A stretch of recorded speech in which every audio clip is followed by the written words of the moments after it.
Good evening, everybody. I'm Z the Zen Doc, and we are doing our initial prequel episodes for our Welcome to the Masquerade campaign, a urban fantasy set campaign in not Houston, as it says on the screen, but New Orleans. Tonight, we are going to be going over some quick character creation stuff, a little bit of background on the character Petal, as well as the campaign a bit, and then we will be going into the first solo background session for Petal, working through some of what wound up pulling back the veil and making it so they were aware of what is known as the Masquerade and moving to the great city of New Orleans. Petal is going to be played by Chili Crunch, and we are going to get into some character creation. So, for those of you that are watching, if you are new to Foundry, once you get logged in, you're trying to do character creation stuff, you just hit the little guy with a plus, and then you'll choose a player character and you'll name them, and then you'll create the actor.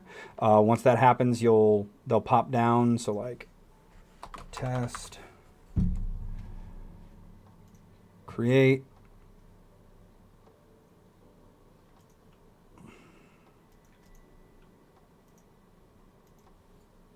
Oh, they popped into your extras folder. That's why. And then you double click and their character sheet will come up. You click this little wrench here in the top left hand corner, and then if you double click on the portrait, you can change however they look, upload files, things like that. And then you'll add their species, or race, depending on which version of D&D you're playing or any other game. Select that, go through, and then you'll select your background and go through, and that's about where we are. Oh, we haven't even done that with Petal yet, so perfect. So we got your picture set. Let's go ahead and add your species.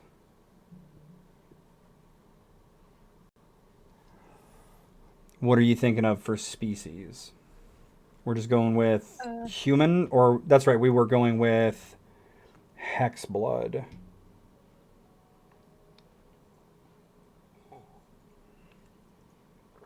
Do we have hex blood on here?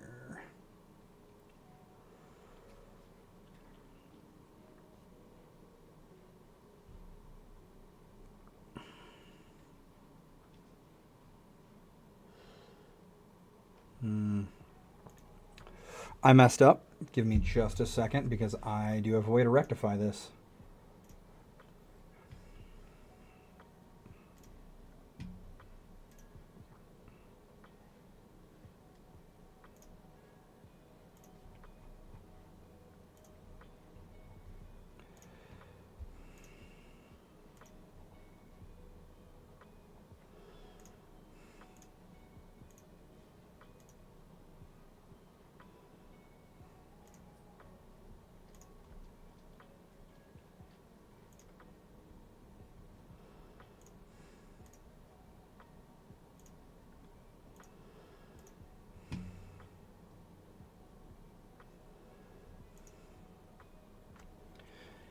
I believe hex bloods are under the lineages. They are.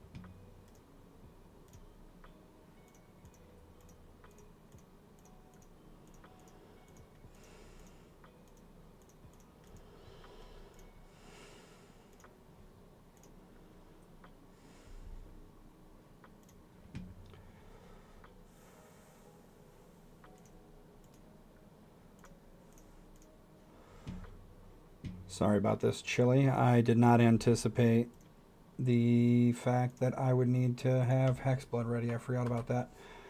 But it should just I forgot too. It should just be a second. I just have to import a character that's got it from D&D Beyond, and then it'll add it to the compendium, and I can pull it over.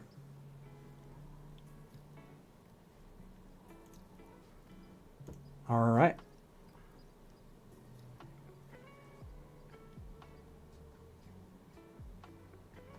Bam! There it is. Easy as pie. Okay, what 2 stats do we want to give a bonus to? So, for your intended class that we're going with of Warden... By the way, guys, that is Warden from Kibble's Compendium of Legends and Legacies by Kibble's Tasty Homebrews. Fantastic book with a lot of additional classes, subclasses, things like that. They've got some Pathfinder inspired, some 4E inspired, things like the Occultist, the Warlord. We use a lot of their stuff as well as some other really good third party. So for the Warden, we are looking at Wisdom as a primary modifier and Constitution, since those are what they use a lot. So my recommendation would be +2 to your Wisdom and then a +1 to your Constitution. Okay. Because eventually with the Warden, you no longer need your oh, that's strange, it's not doing them. Oh well, we'll fix it in post.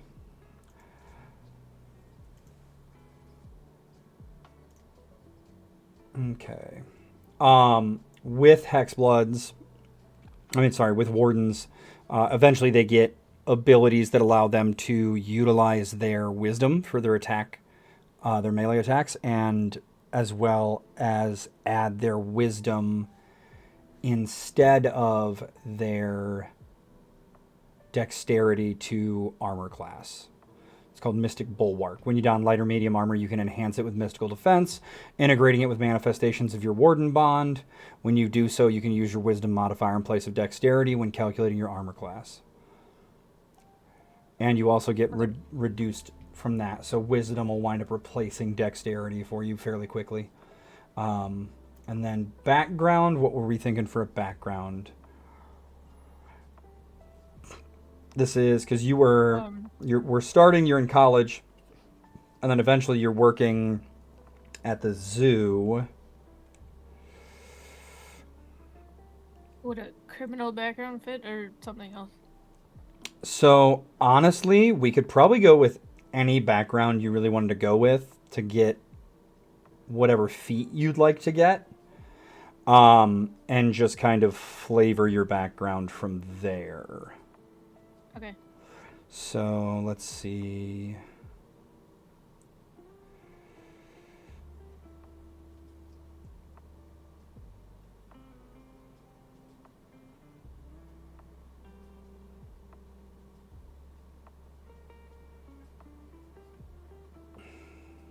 You said you wanted to be a little bit stealthy, right?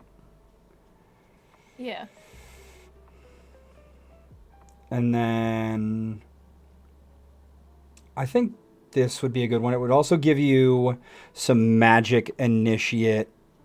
Yes, new backgrounds in the 2024 stuff and in some of the things that were released in late 2014, like Spelljammer. They've shifted to having a feat as part of the background. They're called origin feats. And so, like, human as a race now, you're allowed to pick an additional origin feat, things like that. But most of the all of the 2024 and most of the late 2014 stuff comes with a feat in the background. So what do we think about guide? You came of age outdoors, far from settled lands, home was anywhere you chose to spread your bedroll. That gives you magic initiate druid. And so you'd get some druid cantrips. Proficiencies with stealth and survival, cartographer's tools proficiency, and then you get to pick your equipment between either gold or your basic equipment. Yeah, I think that would be good. Okay. That's right. And ability score improvements come from background instead of race now, too. That's why I was doing the thing. So we got 2 to wisdom, 1 to constitution. We said we were taking common sign language.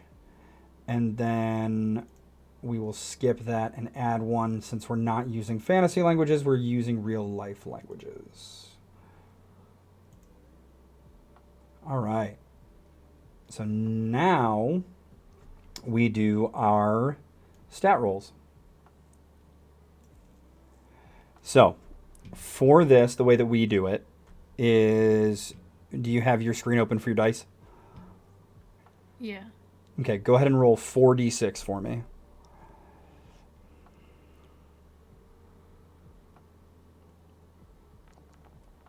Okay, so 5, 5, 4, and 4, no 1, so we don't need to re-roll, and so that's going to be a 14 for your first one. Okay, go ahead and do it again.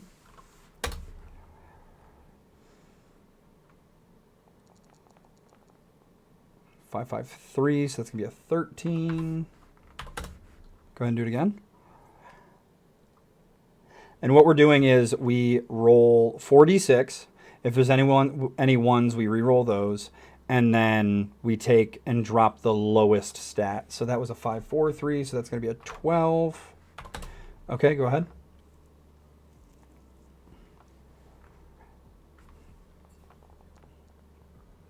Go ahead and do a single d6.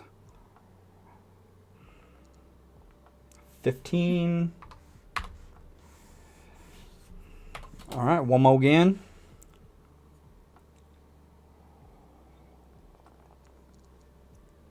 Go ahead and reroll that 1. Another 13. And one more time.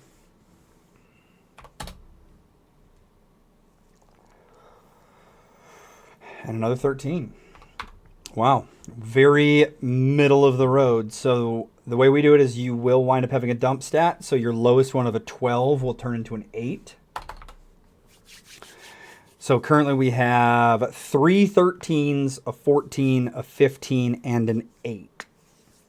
Now, this is where things get fun, and this is why we generally do rolls. One, watched by the DM, or if it's in our Adventures League on the server, we have one of the DMs from the Adventures League watch rolls.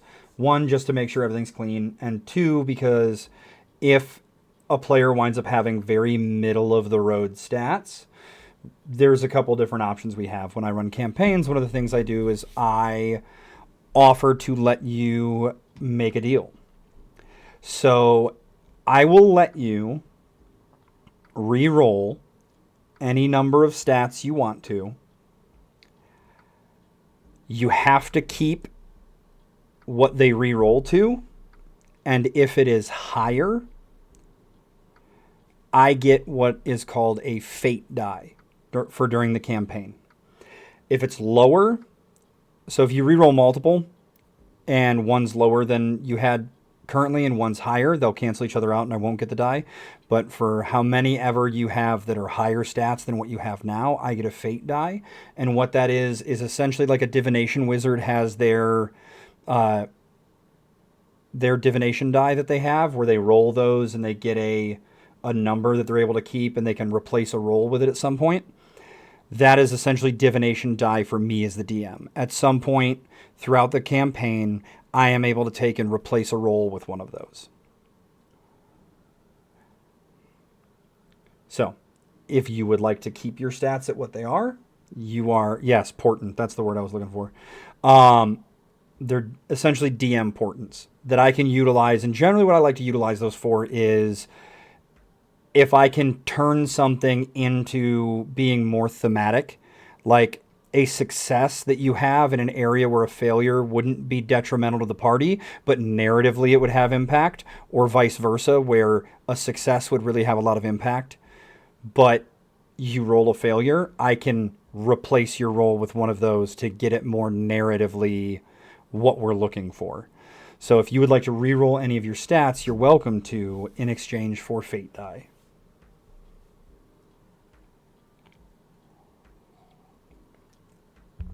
my stats are all 10 and then 11 and a 12. No, you have 3 13s, a 4, sorry, it's a like off f- the screen. well, that's 'cause I haven't plugged them in yet. It's you've got these. Those are your stats currently. The 8 was a 12. So you could also re-roll the 12 as well if you wanted to, and then just whatever wound up being your lowest, we would bump down. So Where'd you put them? in the IC chat. Oh, I see. So it's actually 14, 13, 12, 15, 13, 13.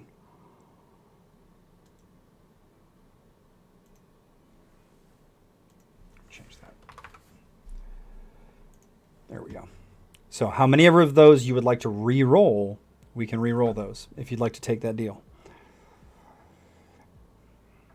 I don't see them in the chat. That is strange.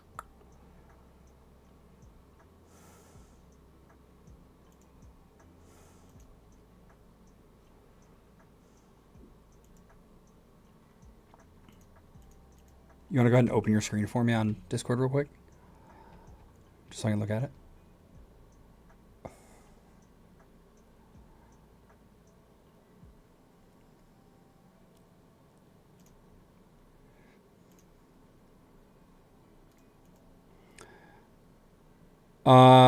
Are you scrolled all the way to the bottom? Yeah. Let me try it this way.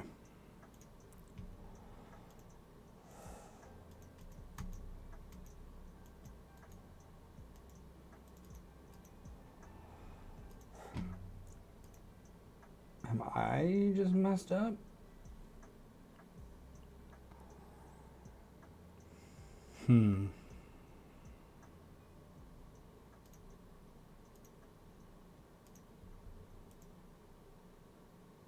Oh, wait, can you tell me the numbers again and I'll just type them out? I got it. Let me. So it was 14, 13, 12, 15, 13, 13. Yep, I needed to reload my page. Because you can see me now. Oh, I see. Yep. Okay. We got to figure it out.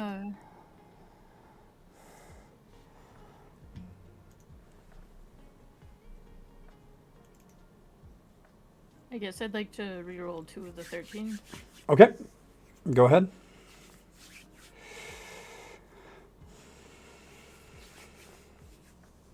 Ooh, that's an 18. Nice. Okay.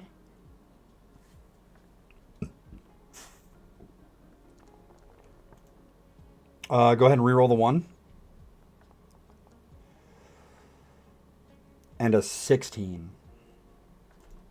Oh. So now we are at 14, 13, 12, 15, 16, 18. I don't know why it sent that as you, but sure. So you can either keep what you've got and the 12 will drop to an 8 and we can go from there. Or if you want to pick other ones to re-roll, currently it is, I have gained 2 fate die, so.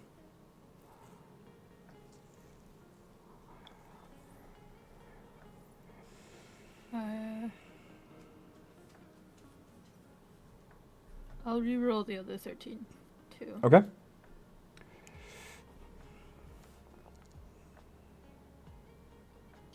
Five and 6 is 11 and 2 is 13. Stays the same. Oh. All right. Okay. So I wind up with 2. I wind up with 2 fate die. You wind up with So. Yeah, Gio's saying reroll the 12, you lose nothing. He's not wrong. Because the 12 is currently the lowest, so it drops to an 8. So if you reroll the 12 and it goes higher, the 13 winds up dropping to an 8. Oh. Okay. Also, JSN, that was why I was trying to get you to roll stats the other night, was so that way we could go through your stats and I could give you the same options. C65, so that goes up to 14. So we are now at, final tally is 8 or 13. 14, 14, 15, 16, 18. Okay, I think I'm gonna keep it that because I'm scared. You There's so don't- much like Oh, no need to Uh-huh. apologize. We can work through it on when we do your solo session. Um, yeah, you only have 2 left that you're able to even attempt to reroll, which are a 14 and a 15. You only get to reroll once. You have to keep what they roll to. So, Oh, okay. I'll keep it. I'll keep this. okay, so we can go one of 2 ways. We can either put you heavy into your constitution and make you really beefy that way. Or currently, if you drop the 18 into wisdom, then you're going to wind up with a maxed out wisdom. You'll be at 20. And wisdom goes into almost everything, if not everything, for you as a character. We can also drop some into strength, so that way you have the ability to do some more strength stuff.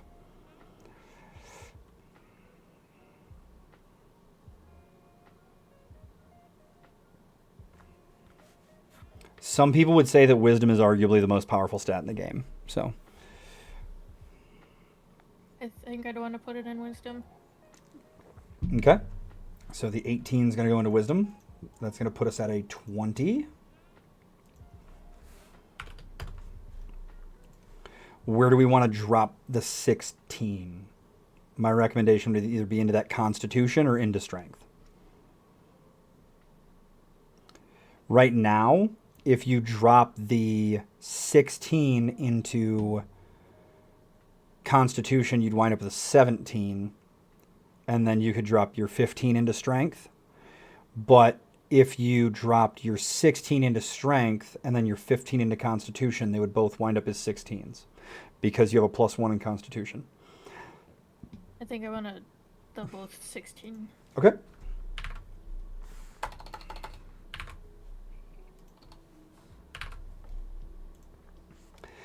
And now we've got the 2 14s and the 8. We have dexterity, intelligence, and charisma left.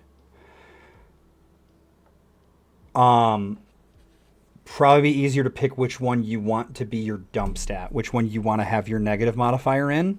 What do you want Petal to be bad at? Is Petal kind of socially awkward and not great at talking to people, but is still kind of smart? Or is Petal better at talking to people, but they're street smart and not book smart? I think the second one. Schools for nerds and whatever. Okay, so we're going to go with intel, or you could go with dexterity as your dump stat as well, but that is going to hamper your stealth stuff you were trying to do a little bit. I So, want to keep my. sorry, go ahead. I don't want to mess with my dexterity. Okay, so dexterity will go to 14.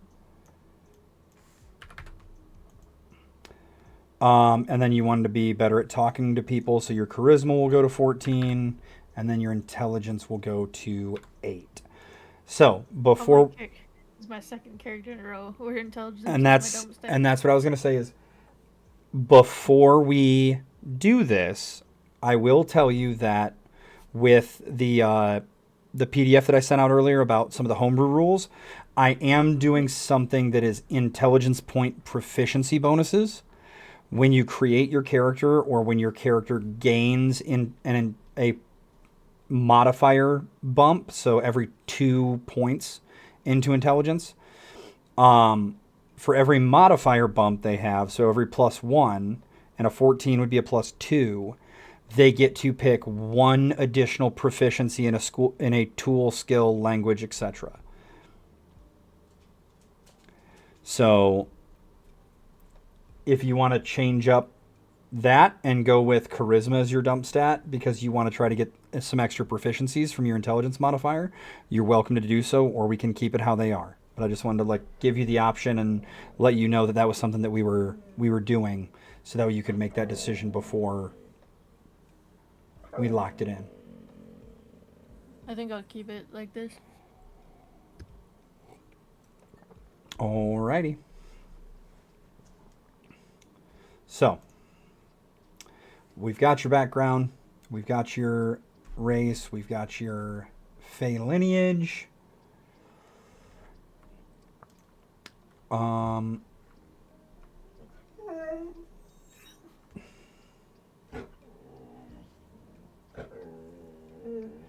You get 2 cantrips and a first level spell from Druid. Let's go ahead and pull out the compendium for that. I apologize, everybody, for my dog.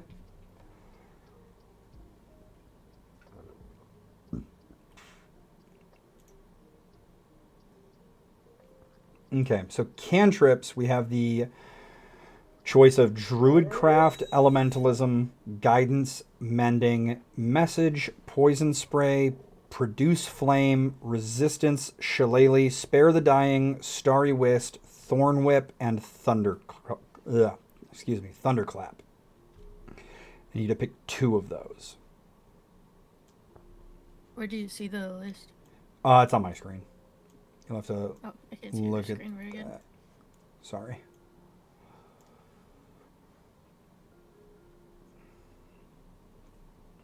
So I mean, I can't read it on your screen. yeah, so Druidcraft lets you, as an action, you can either do some minor tiny weather effects. You can cause flowers to bloom, or a seed to open, or a leaf blood to bloom, or you can create harmless sensory effects such as falling leaves, spectral dancing fairies, gentle breeze, things like that.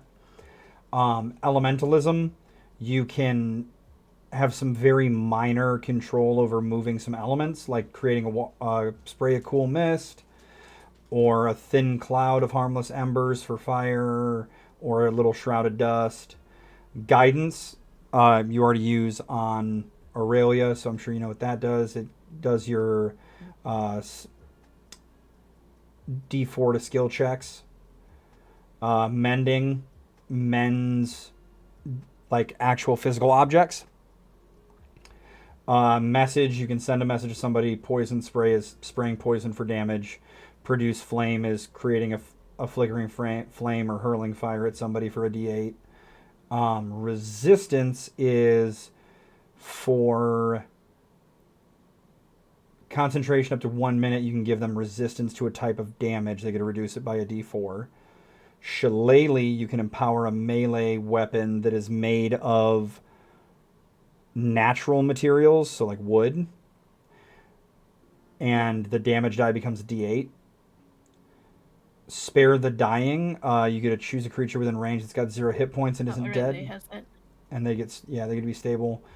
Starry Wisp is an attack. Wait, yeah.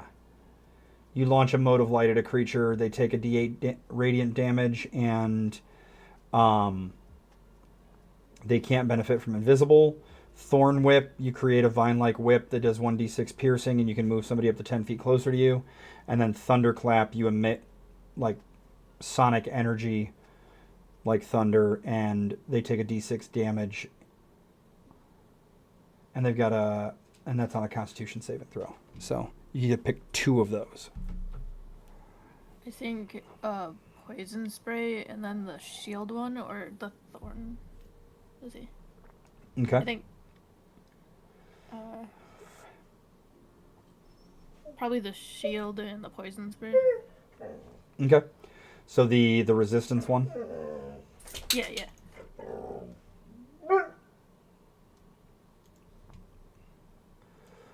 Okay. Cantrips. I think I want to go a little more tanky.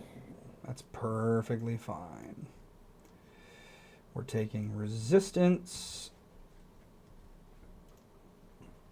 And we're taking poison spray.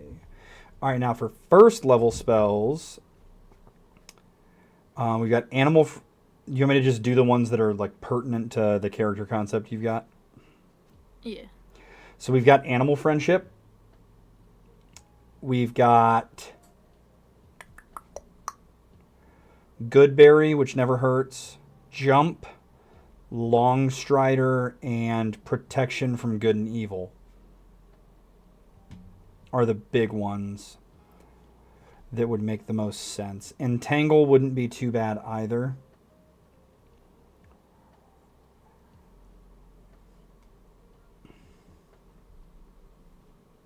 So your animal friendship, you can target a beast and they've got to make a wisdom saving throw or they're charmed by you and it makes them friendly. For Goodberry, you create... It's a bonus action. You get... I think I'll do Goodberry. Yeah, you get 10 berries. Each berry restores a hit point. Protection from Good and Evil is a 10-minute concentration spell that they're protected against aberrations, celestials, elementals, fae, fiends, or undead. And it grants them... Attacks against them from those creatures have disadvantage. And they also can't be possessed, charmed, or frightened. Maybe that one instead. Okay.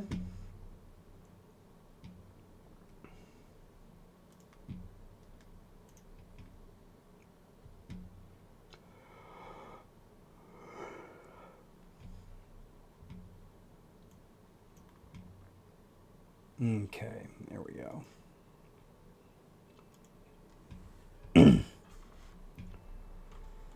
So, we have all of that set up.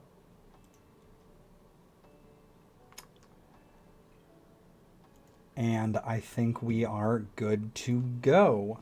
Because going into the session, you will not have a class. And so we won't go over that just yet.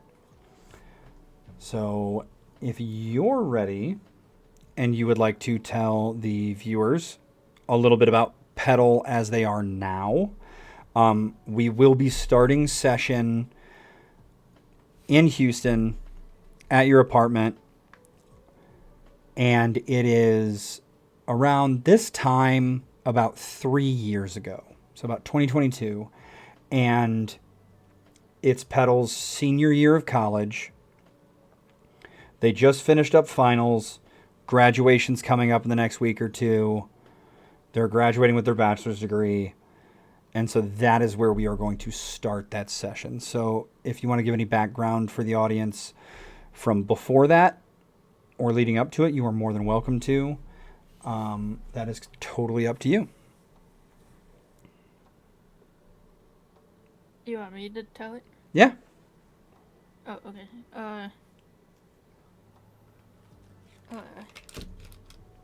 Sorry, I gotta remember. I've been thinking about this for like a long time and now I can't remember. Happens to the best of us. So I'm Petal. My name's Peter, but I go by Petal. Because Peter is a stupid name. My R.I.P. any Peters that are watching.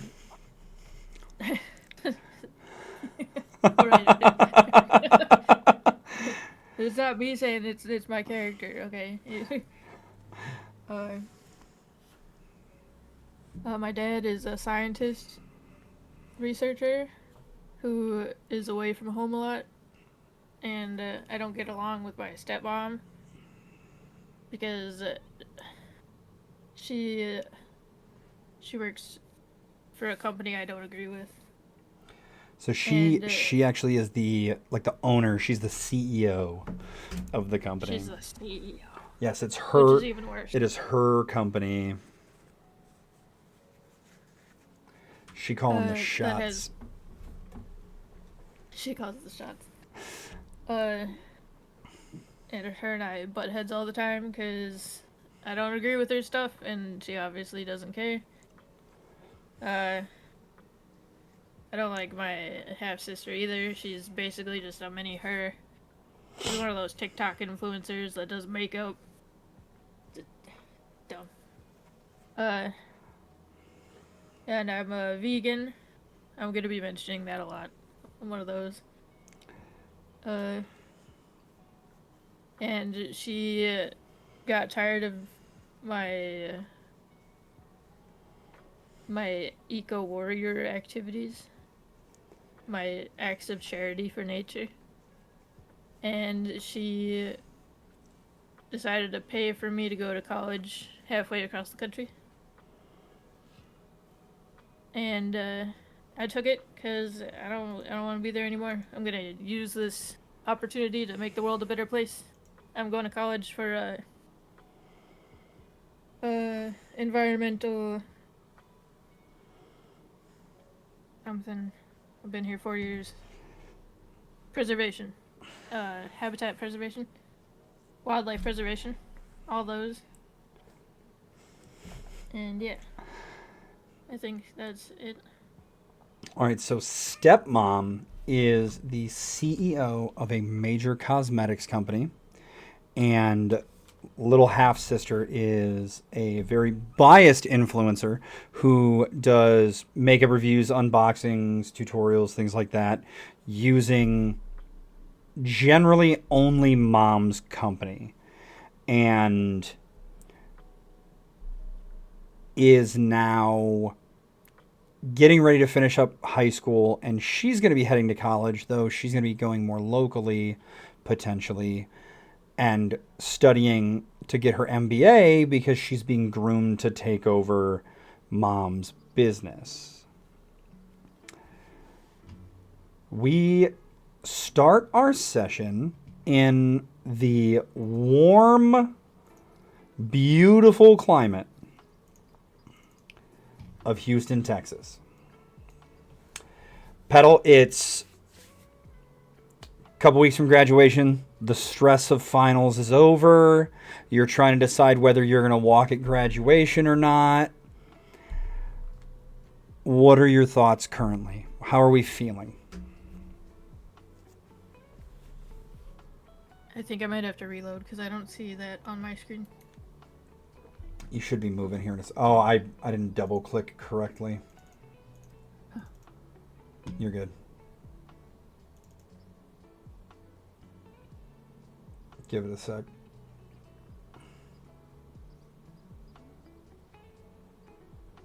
There you go. Oh, there we go. Okay. So, beautiful Houston skyline there in the background.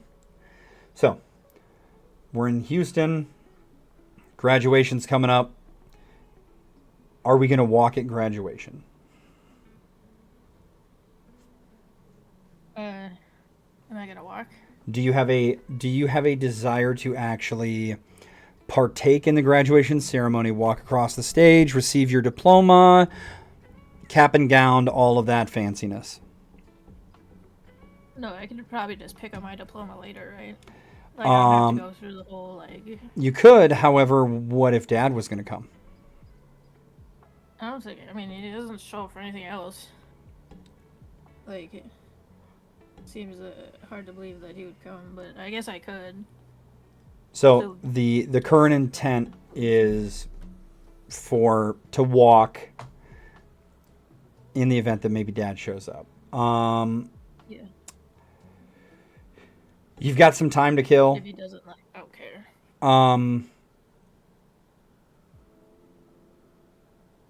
How online is Petal?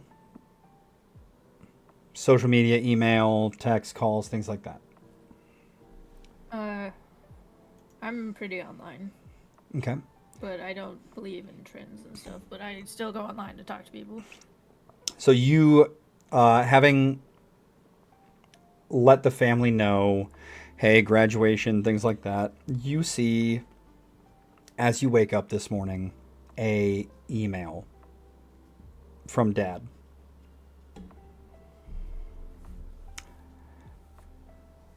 Do you open it, or are we just going to let it go for later? I'll open it. Okay, so you open it, and you read, hey, kiddo, really wanted to make it for graduation, but some storms have picked up. we're not going to be able to make it off of Antarctica for at least another week or so. And so even the fastest I travel from Antarctica to through other flights and countries, I'd wind up missing graduation. Do you still want me to come, or you want me to just leave it at that? No, don't worry about it. It's just a stupid ceremony anyway. Super proud of you. Can't wait to see what you do next. Love, Dad. And there's just like a file attached to it with a bunch of pictures of him down in Antarctica, just like drilling out glacier cores and holding them up with this goofy look on his face and playing with like little penguins and stuff that he finds, and him with like other scientists and things like that. So we're just going to tell Dad not to worry about it. Yeah, it's just a ceremony. I don't want to. When's the Know last? what you're doing is more important. So it's senior year of college. When's the last time we think we saw Dad?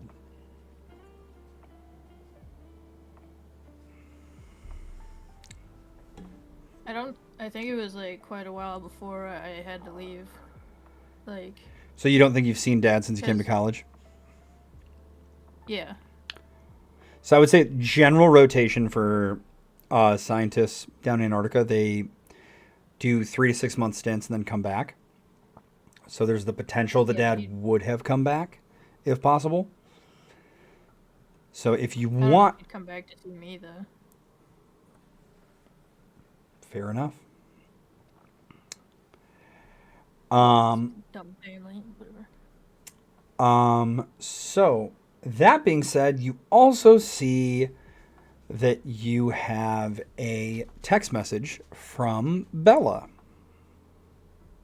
Bella. Where did I open that? Hey, Petal.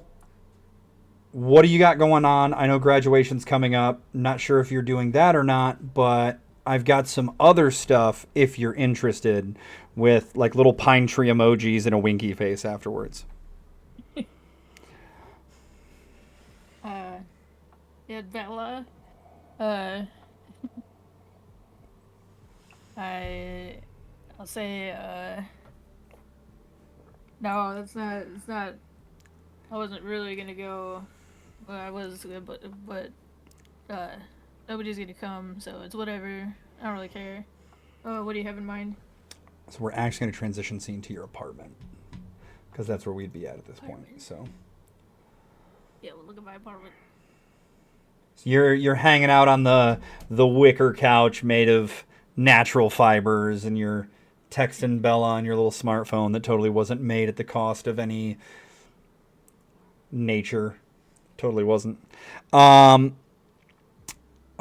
stole it, so nobody's made it anymore.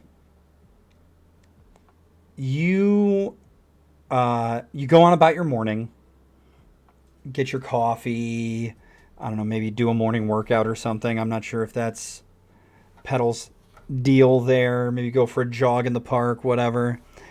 And towards the later morning, like getting more towards noon, you finally get a message back.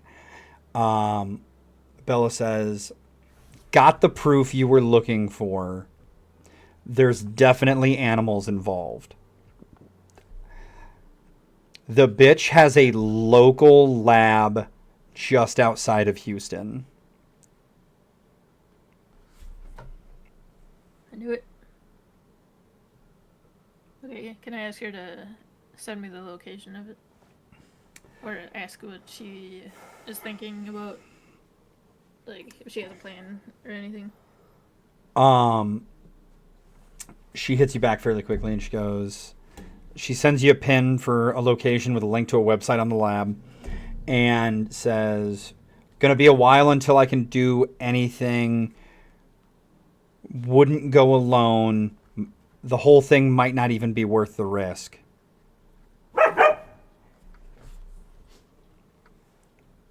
Gonna be off the grid for a while. I'll hit you back when I'm back in town.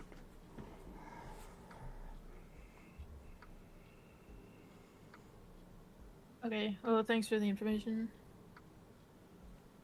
You just get a bunch of kissy faces back. Oh, you're being embarrassing. uh, well,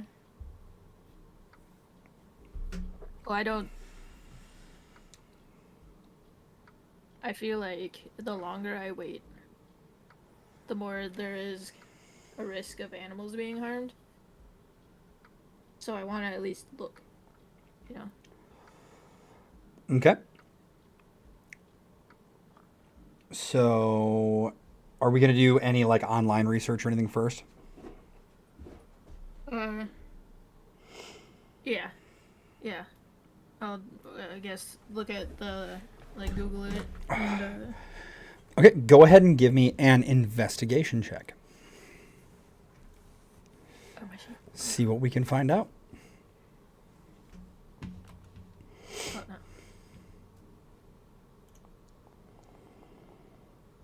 no. Oof.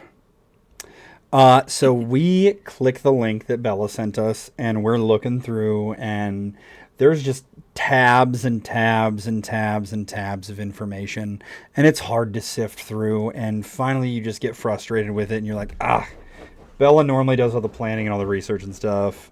I'm just, this is annoying. I just want to go look at it myself. Essentially, is Yeah. what I'm picking up from you. So are we gonna go do that today, or are we going to do some other stuff and do that later? What's the plan?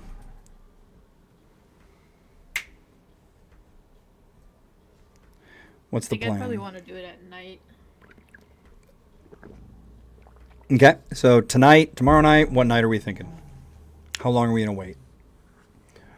I think tonight, because I'm like, I want to, like, I don't necessarily need to go inside, but I want to, like, or I don't need to, like, I feel like the longer I wait, the more damage could be done. And I'm pissed about it.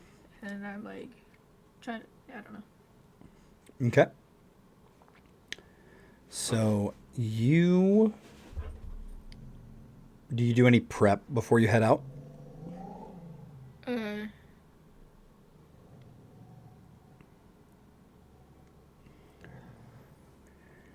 yeah, did I find out the hours of this place? So with a 3, so technically it was a Couldn't even open it. 2. It was a 2. Yeah. You didn't find out like anything. You know the location that Bella sent you because it leads directly to a pin on Google Maps, and so you're able to follow that, but you weren't able to find anything on their website. Mm, okay.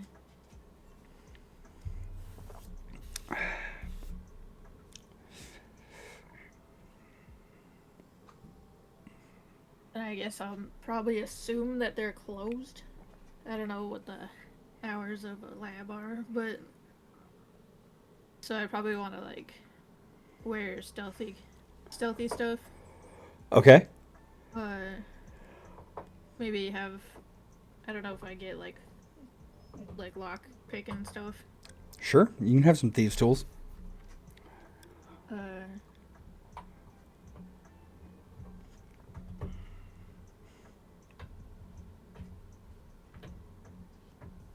maybe can I set it up so that an email will send out in a period of time to Bella if I don't come back? Sure. Okay. What I do you want to want? send out, just be like, hey, sorry, I don't listen good. I went, uh, but if you're getting this, I wasn't able to make it back, so my bad. Okay. You get that all set up. I'm not going to make you make a check because theoretically this is something that like Bella would have walked you through and like set up a program on your computer, showed you how to set it up, things like that, to where the two of you could do this for each other if there was stuff that you went to do when the other wasn't involved. Yeah. Okay. Anything else you'd like to do before night falls?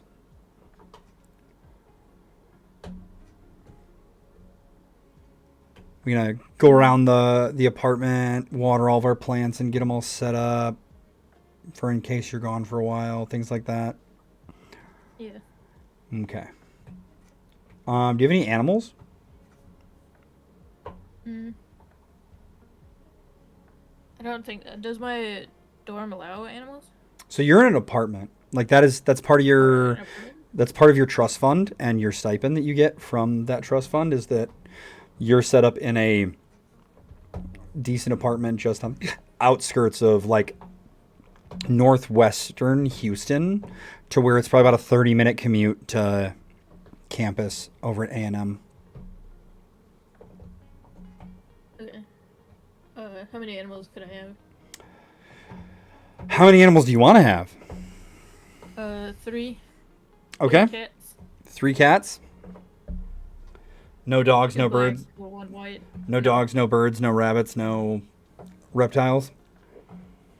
No, those are a little harder to take care of, and I'm kind of out a lot, and I have a little bit of space. So, as much Okay. as I'd like to keep them, I know it wouldn't be nice for them. Okay. So you've got 3 cats. Yeah. So you get your cats all set up too. Do you have anyone besides Bella that you might send a message to just to like check on the cats if you're gone for a while? I think I know my neighbor. She's a little old lady.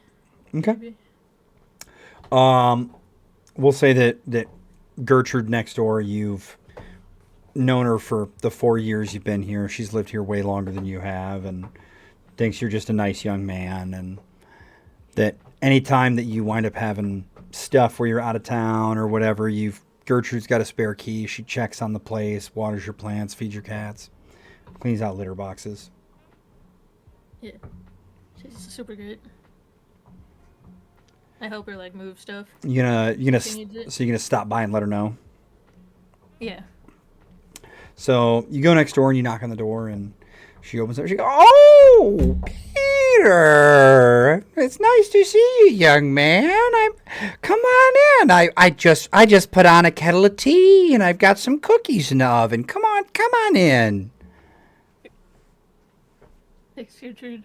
I can't stay super long because I'm heading out, but I was wondering if I could ask you to keep an eye on my cats. Oh, of course I can look in on the little darlings. They're no trouble at all. I love spending time with them. I sneak them over here sometimes and give them snuggles, and they sleep on the bed with me every once in a while. But where you headed, Peter? Just doing some last minute stuff before graduation, you know. Oh, that's right. Graduation's coming up. I was gonna come. Are you excited? Yeah. Yeah, I'm excited. I feel like I worked hard for this, so. Oh, well, you do work super hard, especially between that and that old job you got that keeps taking you out of town and working all those weird hours. You know, I was going to make sure that I was there for that. Would you like me to come?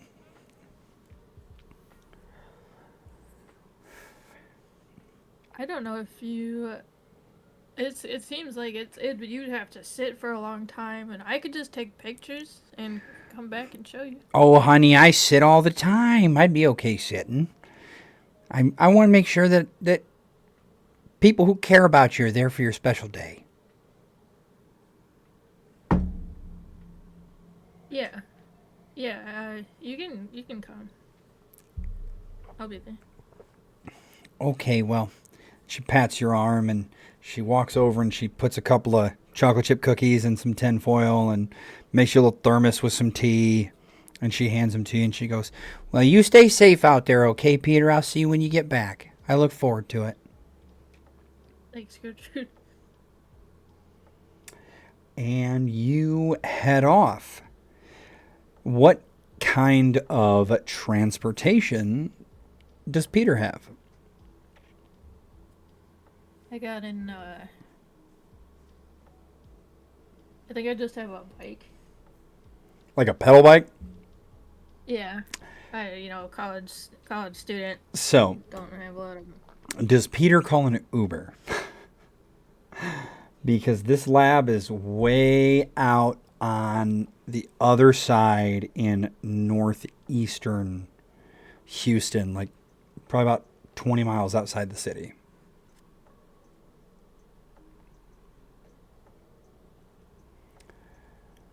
Yeah, or is there a bus? Not that goes out that far. Okay, then yeah, I guess I'd call it an Uber. Okay, so Peter gets Ubered over to the other side of Houston, just outside of town. And as the sun is setting, we see the lab of Drayton Cosmetics.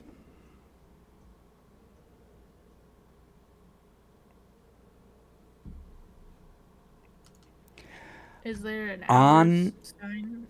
Sorry. On the drive over,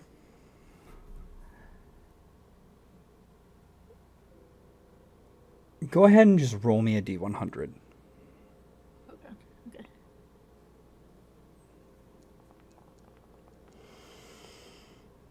A 97. I was going to give you a whole big spiel about things that are on Peter's mind right now, but with a 97, Peter is of singular focus. Peter is only thinking about this lab and what is happening inside of it. The thoughts of the fact that Dad wouldn't be able to make it to graduation. You haven't heard from stepmom besides just general business messages about your trust in quite some time. You never hear from your sister. And the only person besides just your general like college friends who they're fun to party with, but not much more than that. You've got Bella and you got Gertrude. And I was going to give you a whole big thing about that weighing on Peter, but Peter is solid. Peter is focused. Animals, lab. What am I doing? So what are we doing?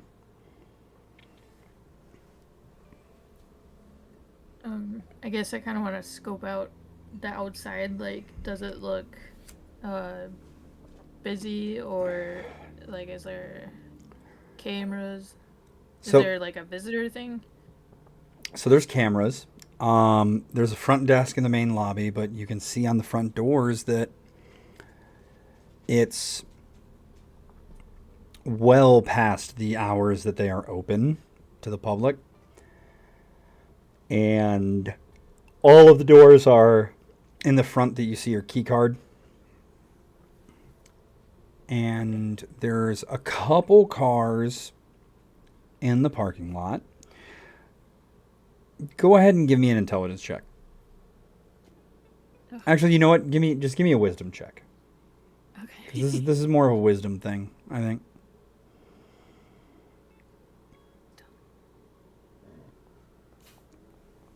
Ooh, a nat 20. It's night shift, right? Like the amount of cars that are in the parking lot, you're like, yeah, this isn't as much as there'd be in the daytime. However, I've worked night shift before. I know that like generally you go down to about like a quarter of the number of cars in the parking lot for their graveyard shift. There's probably some people still inside doing something. However, not nearly as many as there would be during the daytime. Okay.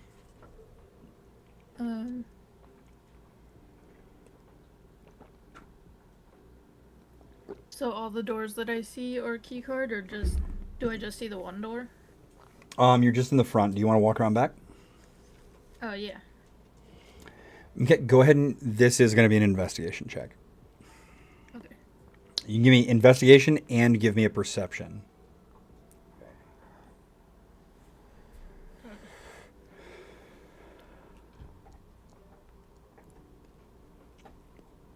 So 12 and a 15. So as you walk around the building, you notice that, yes, all of the doors are keycard protected.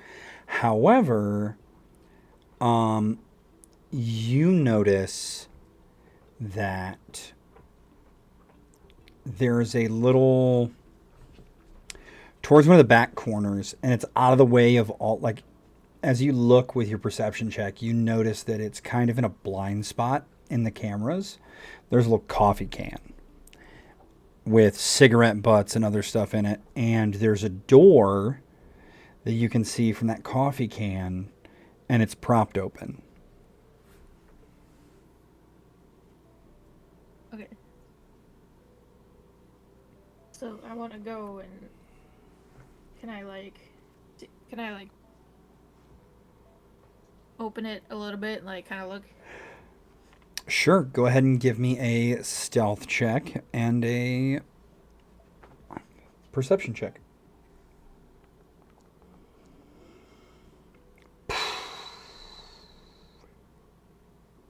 All right. So you sneak up to the side of the building. You just kind of push the door open a little bit to where you can get a view inside, and you find a long, straight hallway with doors leading off of it that winds up ending in a set of double doors. Nobody in sight.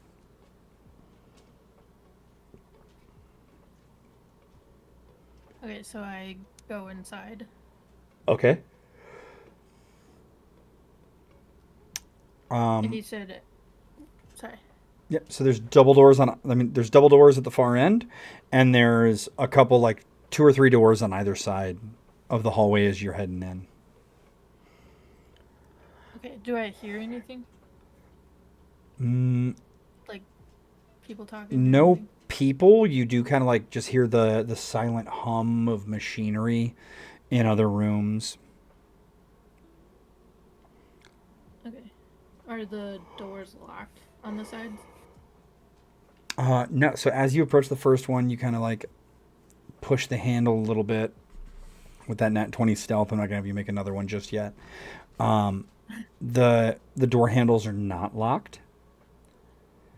You see that these doors also have like a window on the door, like almost like how classrooms kind of do, where it's got that window that you can look in. And these all seem to be either offices or like supply closets.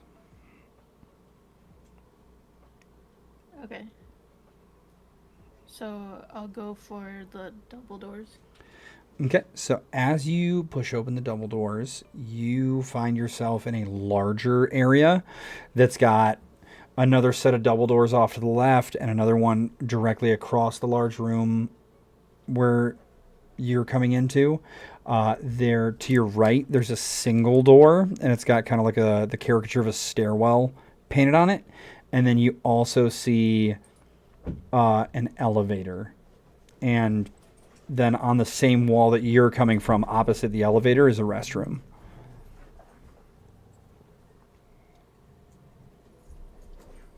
Okay.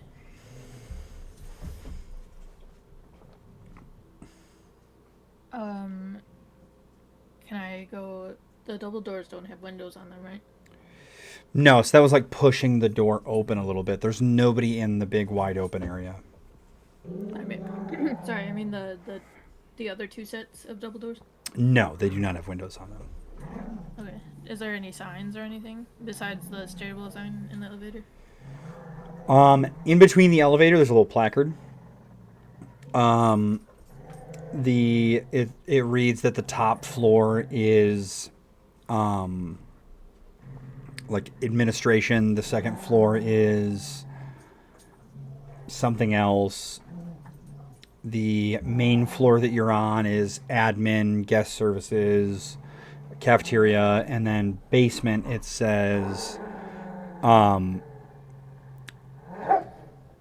there's 2 levels to the basement. Level 1 is lab 1 and R&D. Second one is Lab 2 and Specimen Holding.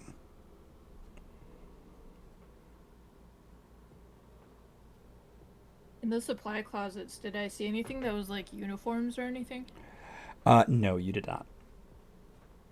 Okay.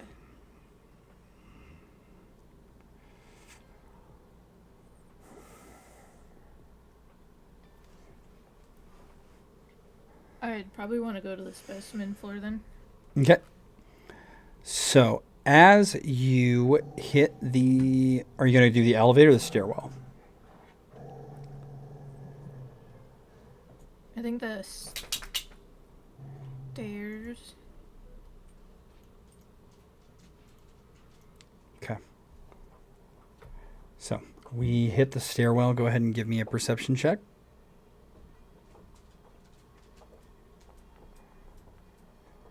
So we go past the first lab floor where we've got R&D and the first lab. We hit second lab floor.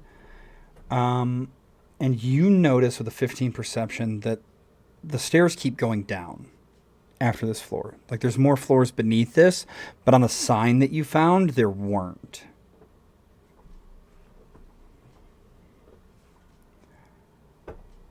So there's a supposed third lab floor. Potentially. I'll keep going Okay. down. So you travel down the number of stairs that you expected between what you assumed would be the third floor. You thought it would probably be about the same amount as between ground floor, basement 1, basement 2, since they were about the same. And it just kind of keeps going with no doors until you're about 3 times the way down. And there is a door with a keypad on it.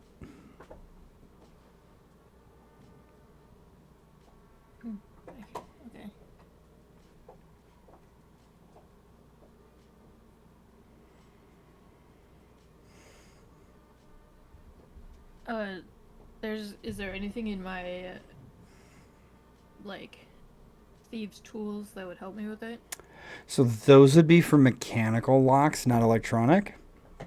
You would potentially need either some type of tech stuff or the code in order to get in.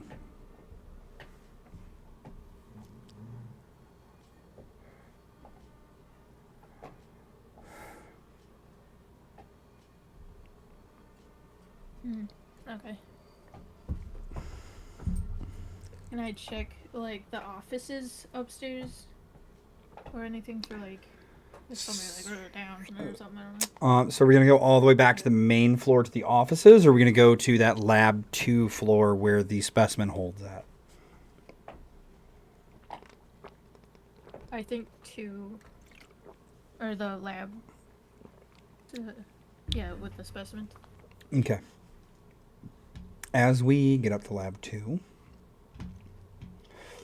we kind of open the door and we see just a general empty, dark lab space. It seems like this is one of the ones that's only used during daytime. And it's just a bunch of cosmetics, different chemicals, lab equipment. In the main area, once you enter through, there's a set of doors on the opposite side of the lab down at the very back. And you see panes of glass between the lab area and whatever's behind those doors over on the walls. Like the walls are like about halfway up, the walls turn into very large bay windows to look at whatever's on the other side. Can I look through the window? Sure. As you walk through the lab and you look through the windows, you find the animal holding area.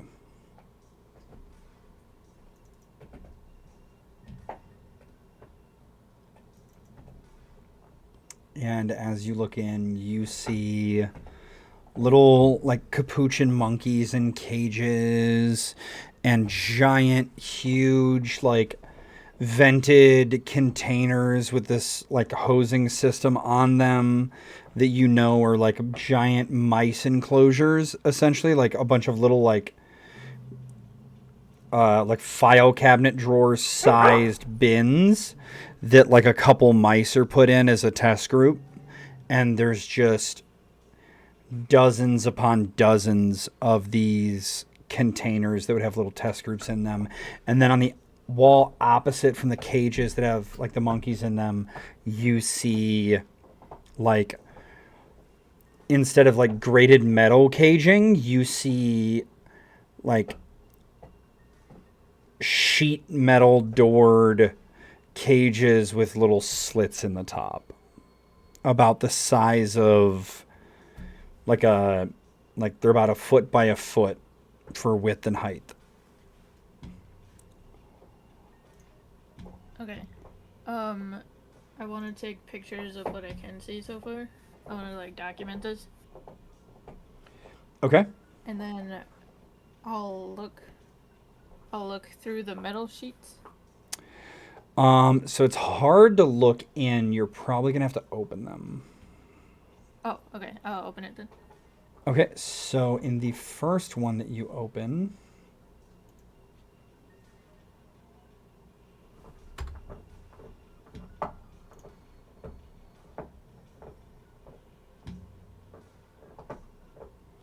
you can see what you find in. Oh, that's sent in the out of character chat, the OOC chat.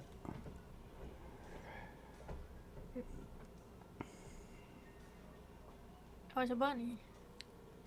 Oh no, he's sick. Okay. Yep, he's got some, it looks like chemical burns on his snout and on his ears. Okay. So I'll take pictures of that. Okay. Is there more than one? Yeah, there looks to be about like 50 or so of these. Oh Jesus Christ. Okay. In the second one, in the next one you open, you find one that's like generally in good health. A couple later, you find them in different states, similar to the other one. And in one, you find one that's really kind of like beat up. He's got some weird lesions on his side, fur's falling off. Just in a bunch of like general different states of harm and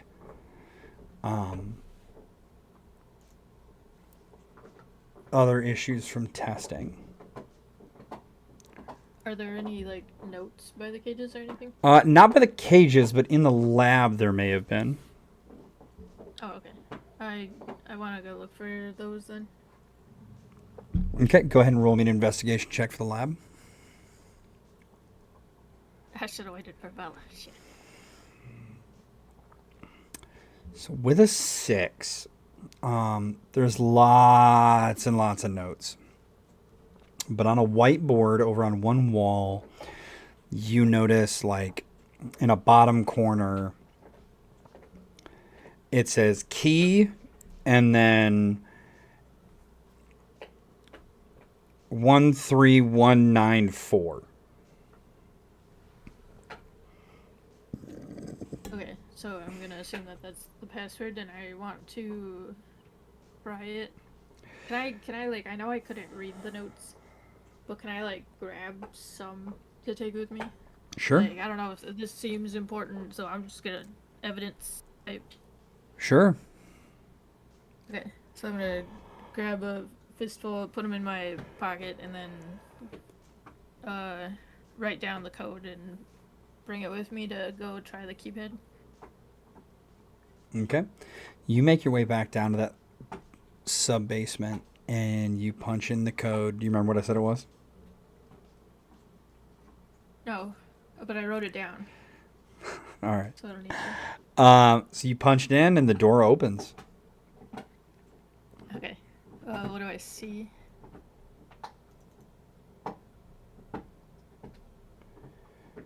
You walk into a lab similar to the layout of the one upstairs. Just in the center of it, you see a big, like, it's got a, instead of being little workstations, it's like a lot of equipment and stuff is around the sides. There's still that like double doors on the other side with the glass panes. You assume that there might be more animal testing on that, like more animals on that side. And in the center of this room, there's just like one big examination table. Almost what you would expect to see in an operating room. And there's lots of other like electronical equipment, medical stuff, scientific things that you might not necessarily be on the up and up with. Okay. I I take pictures of what I can see in here, and then I want to check and see what animals they have in that area, Okay. if they do. So are you just gonna look through the windows? Or you're gonna go in.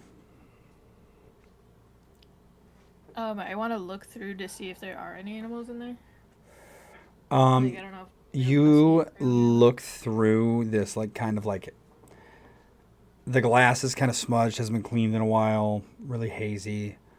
Um, all you can kind of make out is that there are cages in there, and similar to the rabbit boxes, there is on the one wall something kind of similar, but it's bigger. It's more like 2 foot by 2 foot,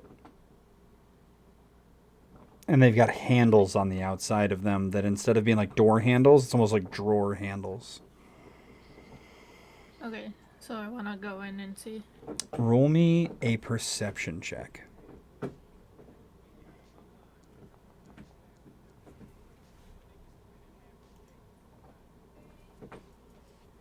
We're going to skip to a new song.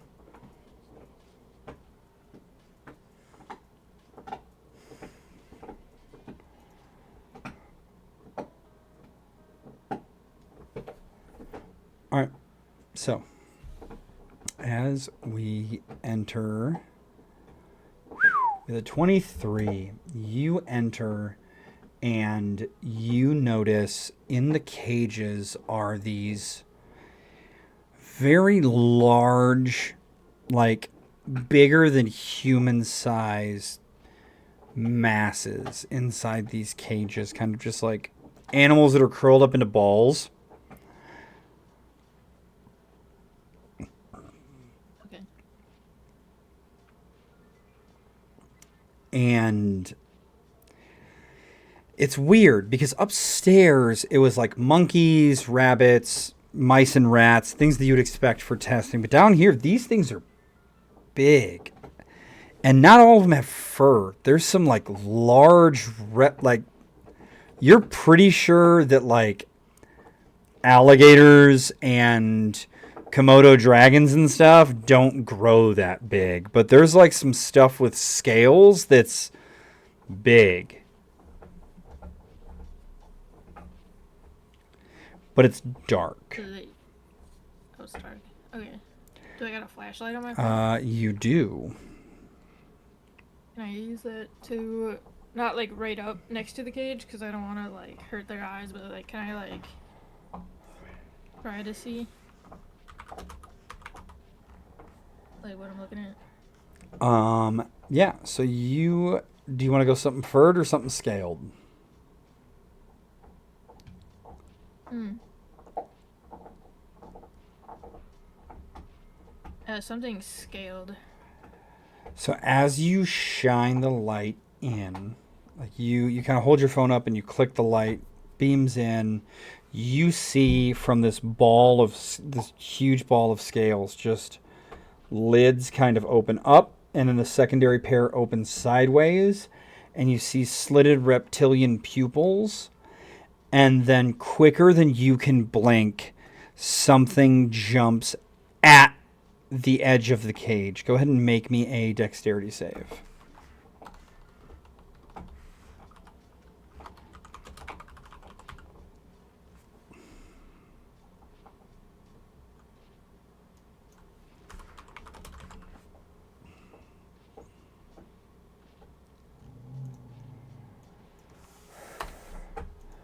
So that was a dexterity ability check, not a dexterity save. Oh. But that's fine. I think they're they're the same. Sorry. I need to pull an image for this.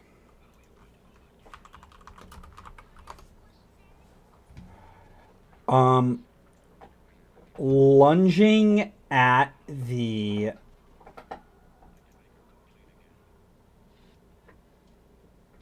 side of this cage is a bipedal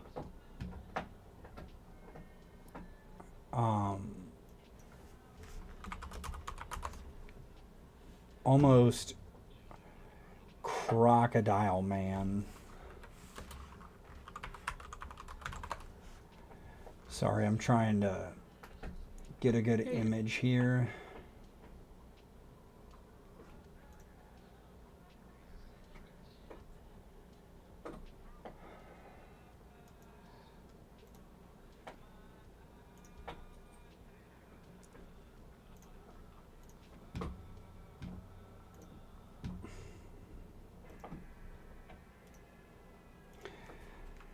Gonna use the Doc Croc from Spider-Man. Yeah. Just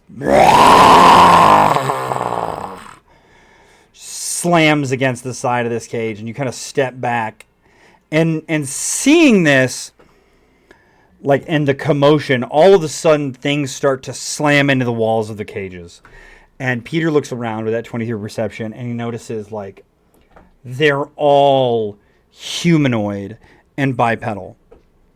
And they're all shaking the sides of the cages. They all look in different stages of malnourishment. Any of them that aren't currently rattling their cages and howling or growling or hissing or screaming, you've got lizard men, you've got dog men, you've got something that looks mildly like a bat. And any of them that aren't are just inert, laying in their cage, not moving.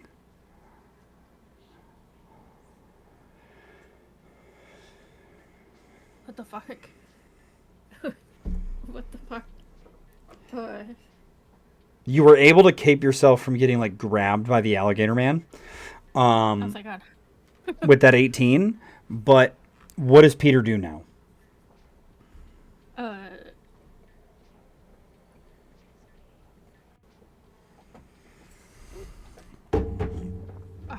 I don't know.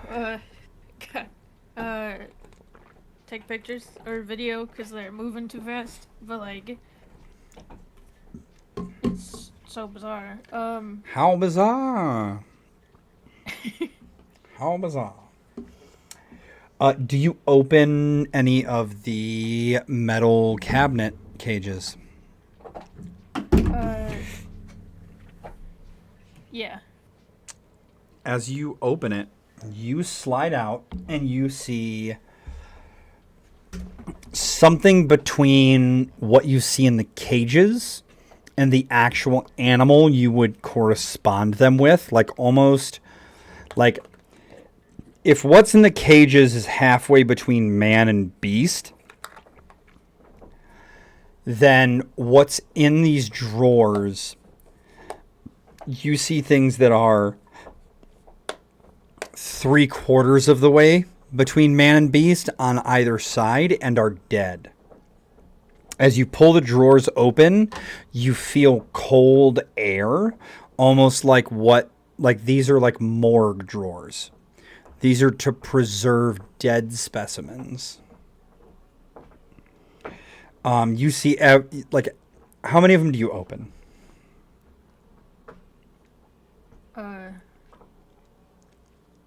I guess I just start kind of like freaking out and flipping open all of them. Like, what? You find things from fully human to fully animal and every range in between.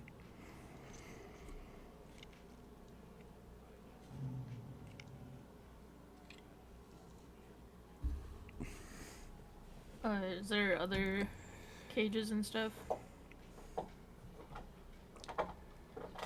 No, so it's these, and it's the large cages with the hybrid creatures in them, and that's it. Okay. I guess I gotta. Roll me Yeah, a my pictures are gonna get roll me a D100.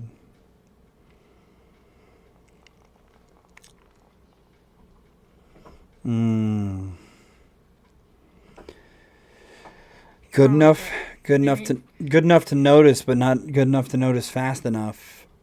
You were about to say you're about to get the F out of there, right? Yeah.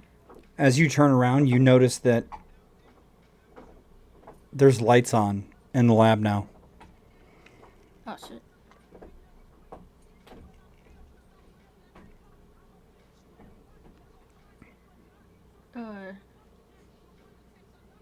Is there any people? Or is it like The motion the activated? the glass is super foggy on this. Like the glass is actually like dark on this side. It's almost like it's one way. Oh, okay. Can I duck behind something? There's the drawers, and there's the cages. So you could go in one of the drawers,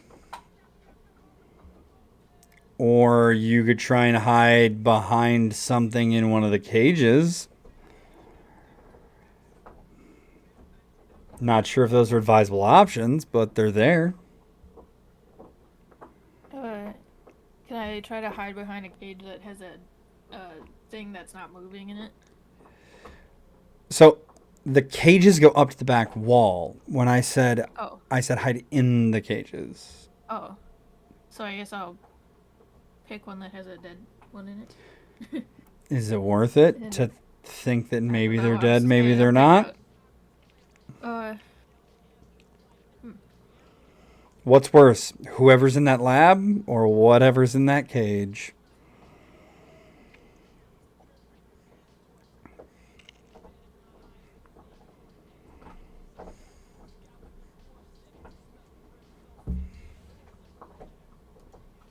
Okay, I won't go in the cage. I guess I'll kind of just stand there, like, thinking about my options and not being able to come up with one because of what I've been seeing, and then I'm kind of overwhelmed, so I just kind of, like, I don't know. Because this keeps playing stuff with words, I'm going to change it back, actually.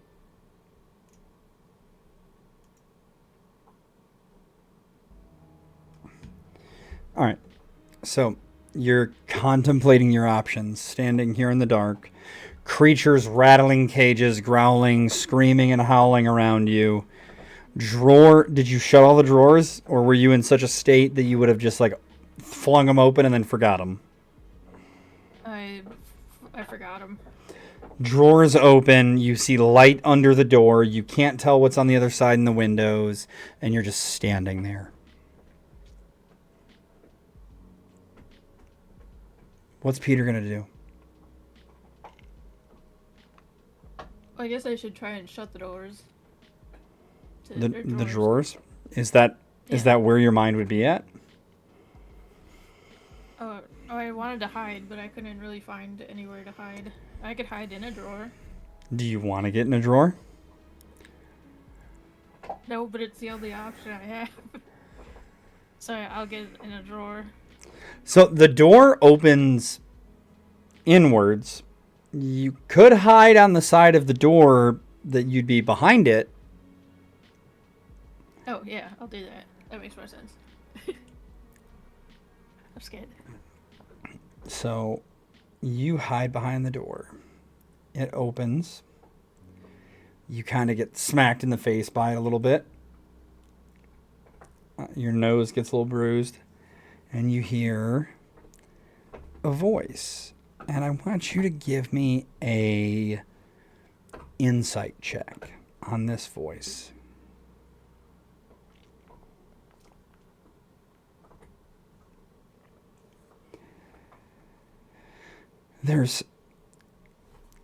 It's a little old lady's voice, kind of. Oh, you're all riled. You don't normally get this way. Most of you had the fire taken out of you quite some time ago. What's got my pets all spooked? The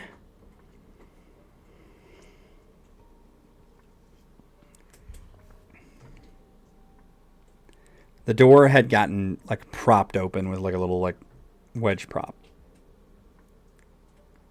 So I'm like wedged back there. No, so you have enough room to where you could slip out if you wanted to. Okay. Oh, the drawers are open. How did that happen? Did you all hit the wall so hard they popped open? I'm gonna try and go. Roll me a stealth check.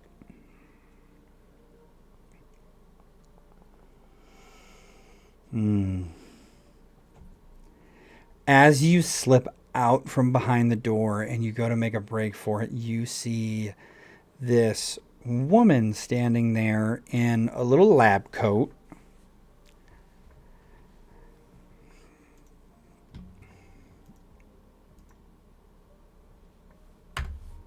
Oh, it was you. Hello, dearie. Large, glowing green, luminescent eyes. Pointed, tipped ears. She probably comes up to right about your diaphragm, like the lower portion of your ribs. So, and there's something weird about her. With a 15, you can't quite put your finger on it. It's nice to see you, dear. Do you like what you see here? Is this my neighbor? No, it's not my neighbor. Is it?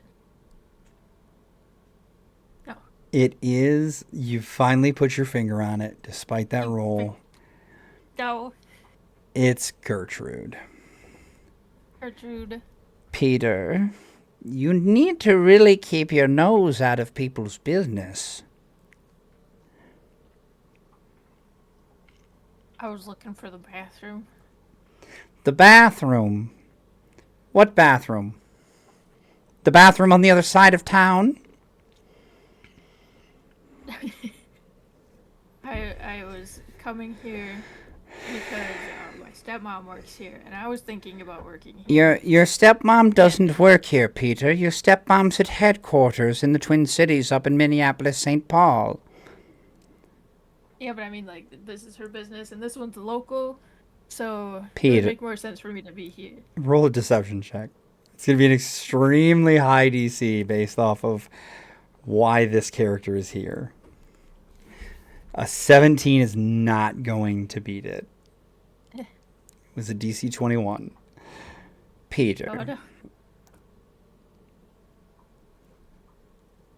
I'm going to be honest with you, Peter. Did you think the trust put you in the apartment next to mine? By chance, you didn't think your mother had anyone looking after you? My stepmom? Semantics, Peter. One such as me I don't care for. Whether it's by marriage or by blood, they are your person. They're a mother of sorts. You think that she and the trust put you in that apartment without contingencies to make sure that your extracurricular activities didn't interrupt the business? I didn't think about it, I guess. We really hoped that you wouldn't stick your nose here, but, well, here you are, and I have my orders.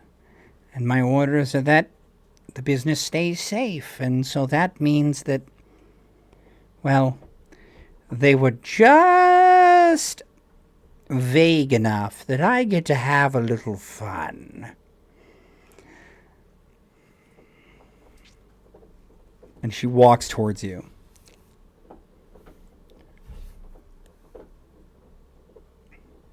I run? Like, she's small, right? She is small. So I could just punt her and hoof it out of here, right? Like, Go I'm ahead. scared. Go ahead and roll me a athletics check.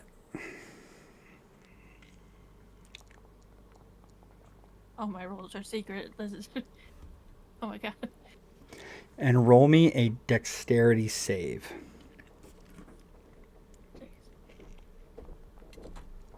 Oof. So as you run by, you push her, but as you push her, you feel a little poke in your bicep. Roll perception for me.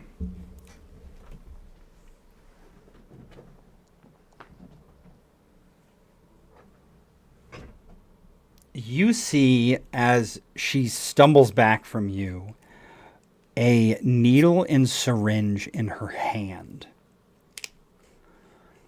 And you beeline out the door into the lab.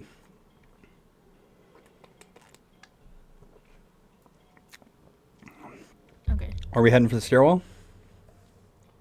Yeah. I'm gonna try to take it 3 at a time. So as you Fucking hit dodge. the door to the stairwell, you notice a keypad on this side of the door as well.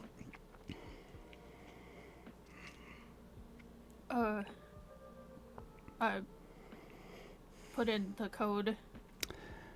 It doesn't work. Fuck. I put in the code backwards. Doesn't work. Okay, I put in 111111, and then 111 Does 112. it doesn't work? Go ahead and roll me a Constitution saving throw.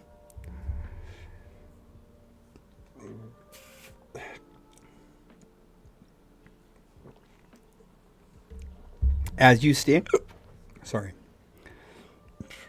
as you stand here, frantically punching in numbers, trying to get anything to work, as you hear beep beep beep beep beep burp, beep beep beep beep beep burp, beep beep beep beep beep burp, and then all of a sudden you hear beep beep beep beep beep. You push down on the handle, and as you push down on the handle, you feel yourself kind of push further than you meant to, and you fall to the ground, and you hear the door click back into place. And you're laying on the ground, and you start to feel really tired.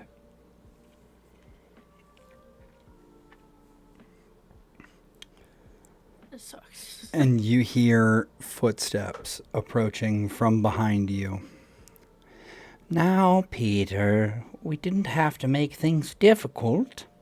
However, I'm not opposed. And everything fades to black.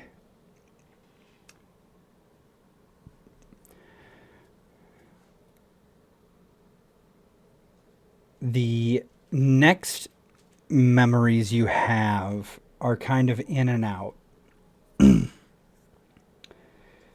You remember coming to on the table for a short period of time as an IV drip is placed in your arm, and you're able to ask some questions to Gertrude. What do you ask? You're strapped down, you're not able to move, and your limbs feel really heavy anyways. Even if you weren't strapped down, you're fairly certain that you wouldn't be able to get away. What do you ask Gertrude?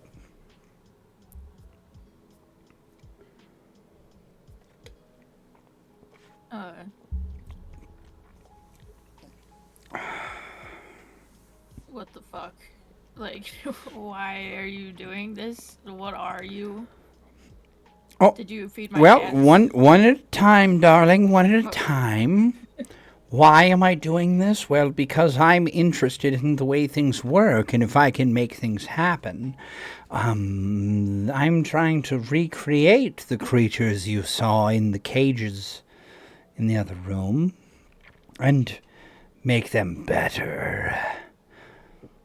Make them more usable for myself and My queen. Queen? Yes, my queen.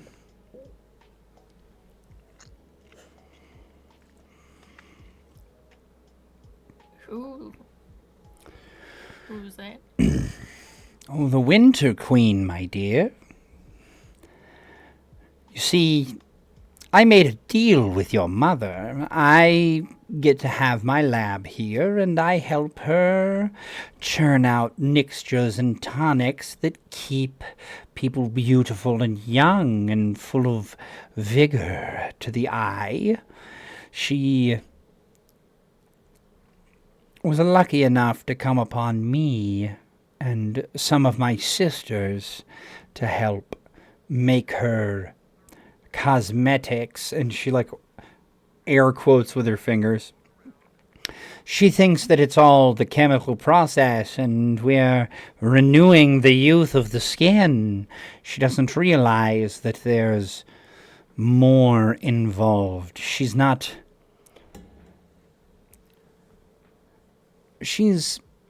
a regular like yourself, Peter. She doesn't understand that there's a whole world outside of her perception, that reality is not what it seems.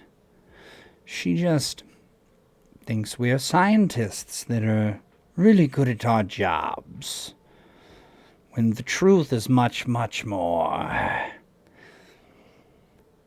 And as she says the truth is much, much more, you see like a shimmer around her and like a haze.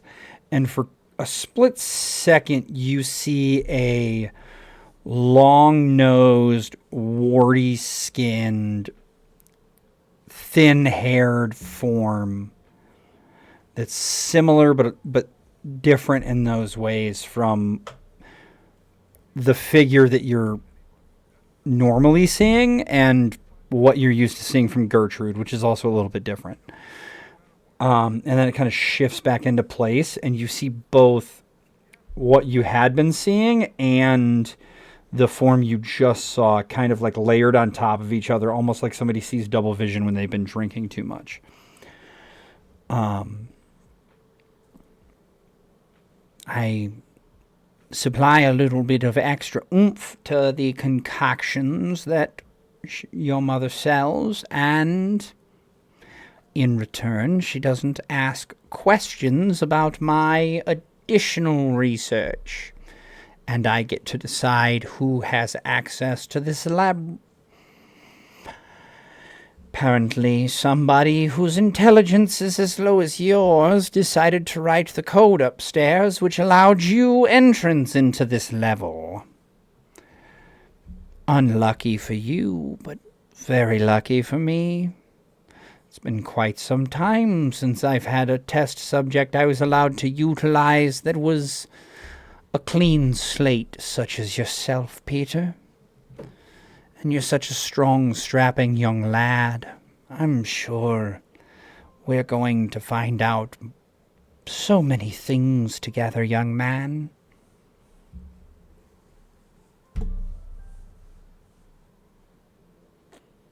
I don't think my stepmom would be happy if you... I don't even know what you're doing exactly, but I feel like... Do I get like a pass? Peter, your stepmom told me to kill you and make sure the body was never found should you ever try to investigate one of her labs and find anything that you could report on. That sounds right.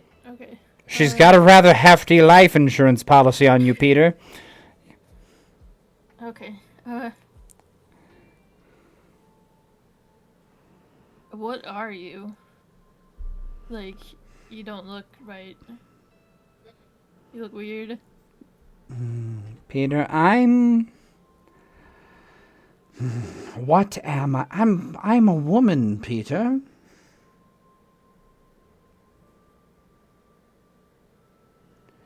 I'm a beautiful young woman.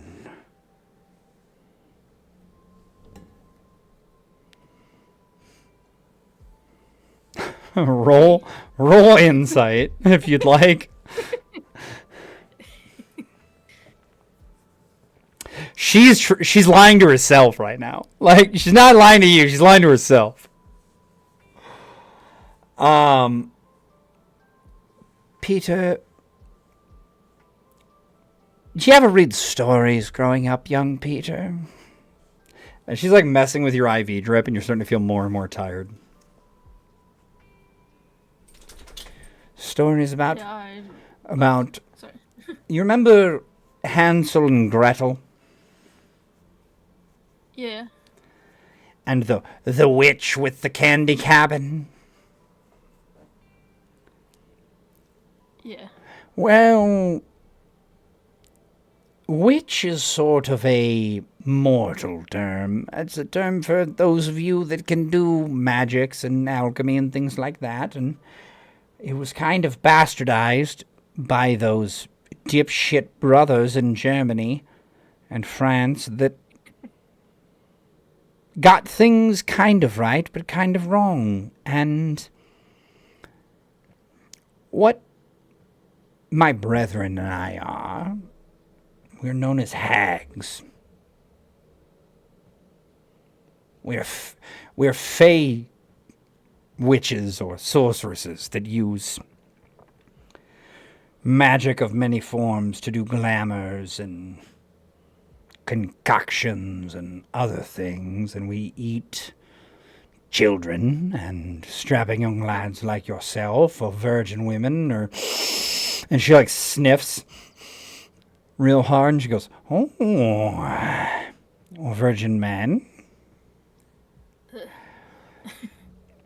Sorry.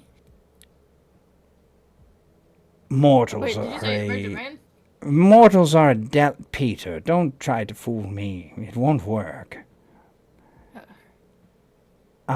Mortals are a delicacy. I'm what's known as a hag. I'm a fey creature from fairy tale and folklore. And it's okay for me to tell you these things because you're never going to tell anyone, Peter. This is where you die.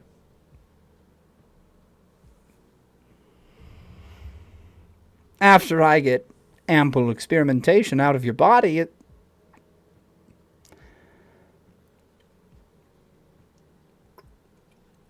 You get one more question.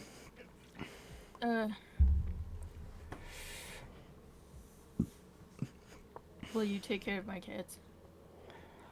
Okay, you get one more question besides the cats. I don't have my cats. Do you want to ask about what those things were in the other room, maybe? I don't know.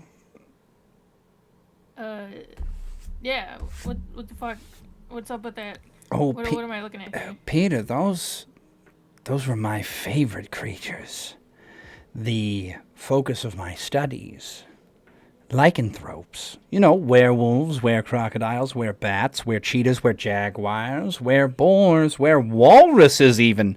I love the fusion of the mortal form and animal and all the things in between. And my research is centered around trying to find whether it can be refined and recreated in a way that either amplifies the animal characteristics or reduces the human characteristics, but perhaps, well, you can't do it on an actual lycanthrope, but I've always had a theory, and perhaps you're the one that I'll use it on, that, you know, if you take a were creature, a lycanthrope of one strain, say a werewolf, and they were bitten by a were-crocodile or jaguar, for instance, nothing would happen. The werewolf DNA and the healing factor would stop the crocodile or jaguar DNA from taking hold.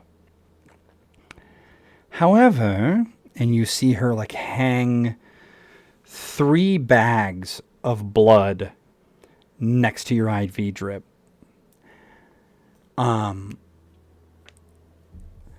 She goes, what would happen if a clean host, someone who was uninfected with this blessing of nature, were to be introduced with multiple strains of lycanthropic DNA at once. In the best of cases, when a host is bitten by a lycanthrope, they have a 5% chance of acclimating to the change, so to speak.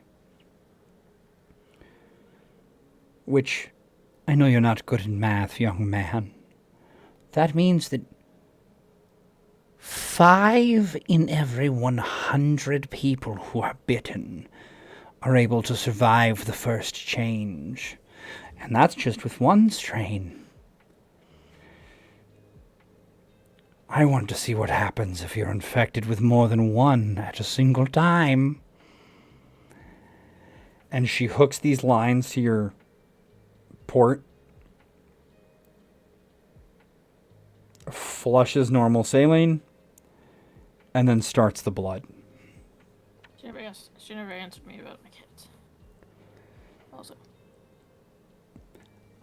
As you start to lose consciousness from the drip that she had on you and the pain your body is starting to feel, burning fire in your veins from this infusion, you hear her whisper in your ear with hot breath that you can feel and go, I ate your fucking cats already, Peter. I knew you weren't coming back.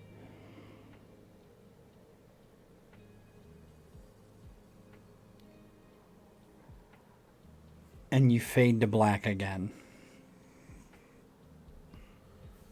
What a terrible time. Huh? What the fuck? What a terrible time this is. And as you come to some indeterminate time later, you are in one of the cages. Except, go ahead and give me a perception check. And viewers, I apologize. I'm going to be right back.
All right. 13 perception. That's going to pass the needed 9. You notice that this cage is in a very similar area. And it's of the same size as the cages you had seen with the hybrid creatures. But it's more well lit, and there's nothing in any of the cages around you.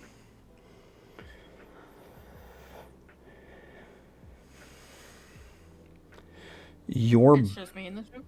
Yep, there's other empty cages, but this is just you. And you feel like you've been hit by a fucking truck.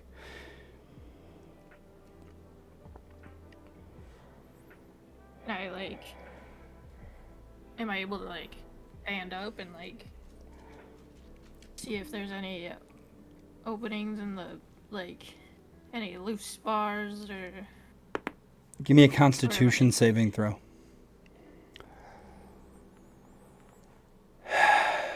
You are, as you go to stand up, your joints, you feel like crack, crack, crack. And you look down at your hands. You're laying on the ground. You look at your hands and your feet. And your hands, you see your nails. your wrists have like fur growing around them, and your fingernails have elongated and sharpened into almost like canine-like talons. And you look down and you see your feet past them have turned into cloven hooves with black curly fur coming out of the bottoms of your pants. Awful. Terrible. And you pass back out. Oh no.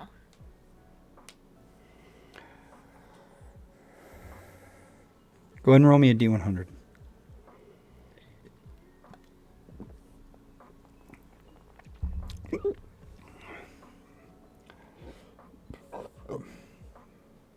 You hear the rattling of the cage, and you're able to like kind of open your eyes a little bit.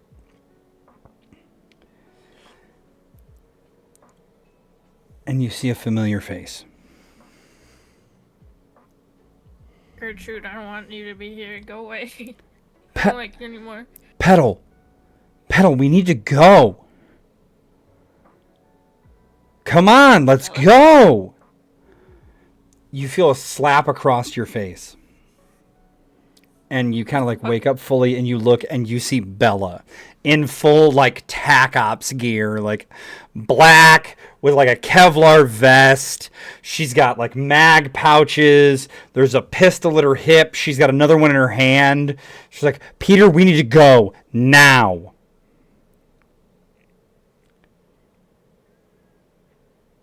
One second, sir.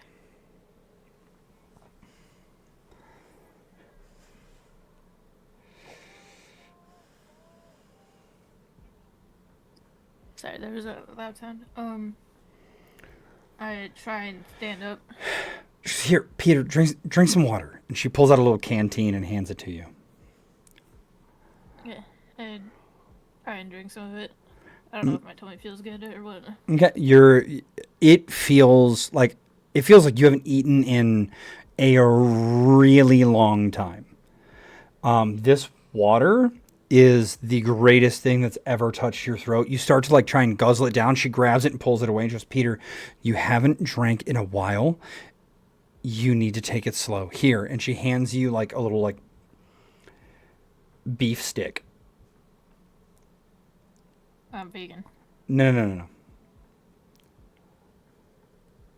Roll me a Constitution save at disadvantage. Actually, roll me a Wisdom save at disadvantage. Okay, I'm gonna do it twice because I don't know how to do disadvantage. That's fine.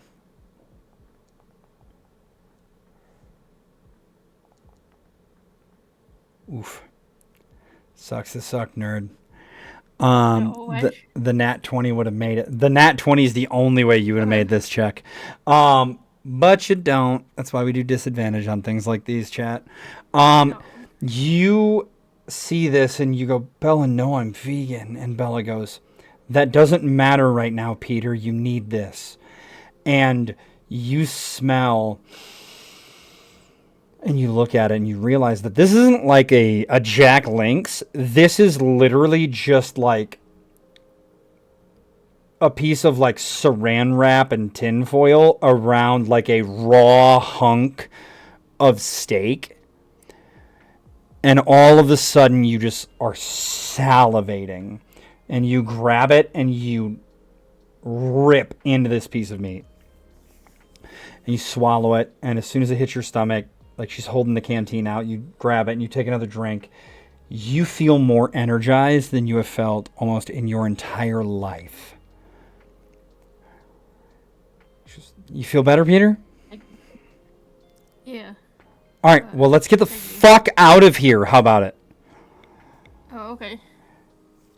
She takes you, go ahead and roll me a perception check as you're running through the area with her. 14, you notice that, like, this area is not one you had been in before. It's different. She kind of like pushes, you guys get to another door of the code. She hits the code in, rips it open. You guys run upstairs, through another hallway, up another set of stairs, and you start to kind of lose track of where you're at. But it feels bigger than the amount of the lab you had previously explored. And as you're going through, you start to feel sluggish and weak again. And she goes, Peter, it was only going to last for a little bit of time. You're going to have more. We're almost to exfil. We got to go. And you're able to make it there, but things start to get blurry. She gets you a car. She pushes you into the back seat. You kind of fall into it and start to fall asleep again. And you feel the car start to speed off. You're in and out of consciousness as Bella drives you away. But you're able to ask her a couple things. So go ahead, and what is the first thing you would want to ask Bella?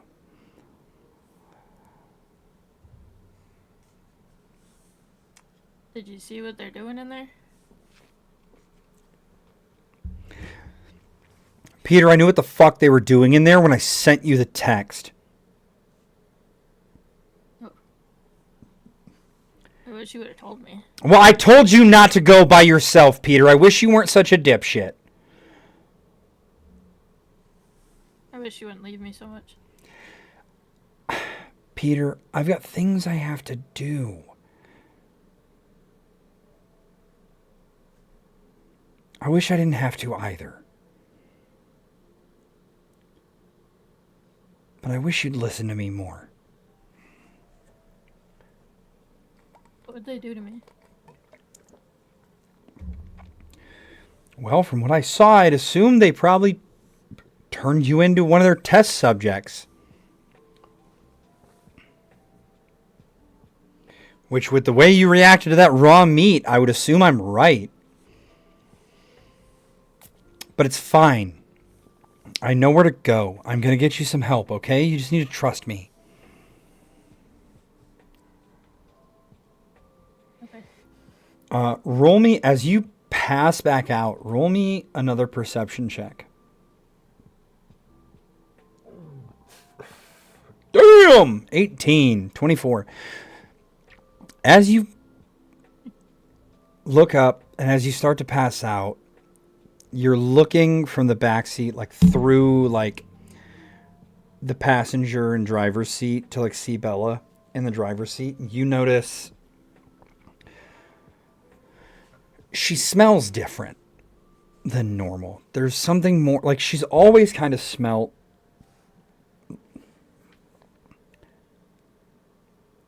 like outside, but now you smell the scent of pine needles, lavender,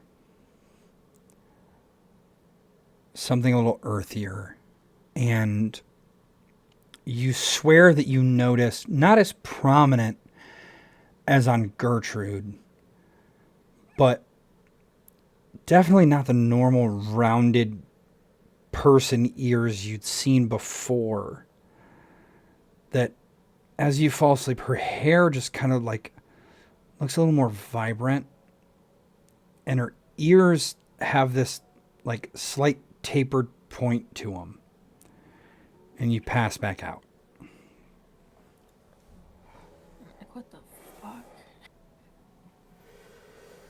And the next time you wake up,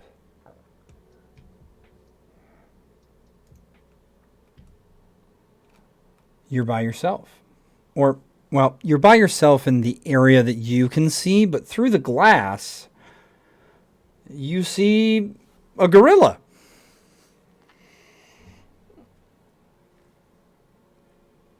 And it's just like munching on some bamboo and some leaves and stuff, and it looks at you through the glass. And like as you guys make eye contact as you're like waking up, it like kind of like gives you that little like backwards like bro nod thing, like that sup nod. It's just like sup, and then it kind of just like beats its chest a little. Did she put me in a zoo?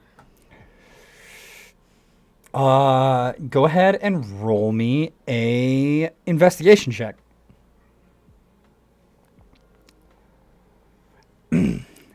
You are indeed in from like some of your internships and other stuff that you've done as a wildlife conservation major and a wildlife preservation major. You are indeed in one of the like the medical or like concern areas for larger animals in potentially a zoo.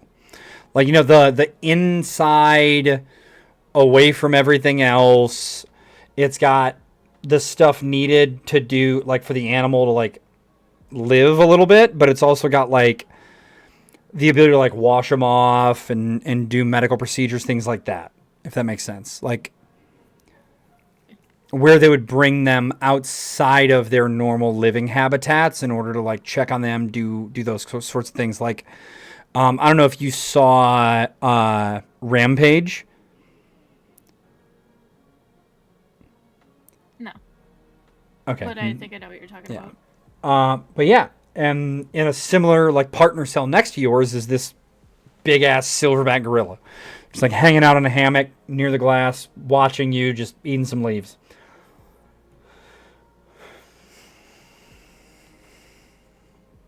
Can I sign at it?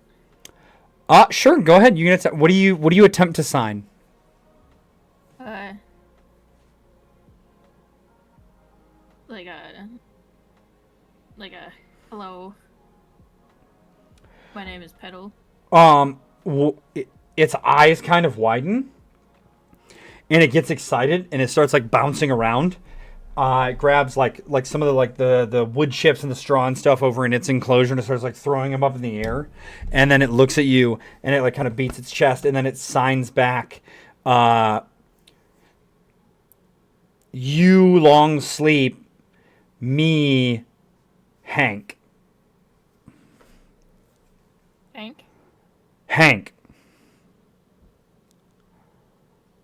Hank sell propane and propane accessories. Oh, Hank. Oh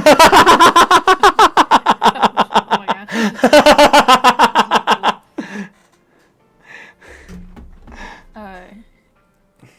Can I sign back like, I'm sick He or goes. something? He kind of like makes like a crying kind of gesture, and then goes, "Hank's sick too."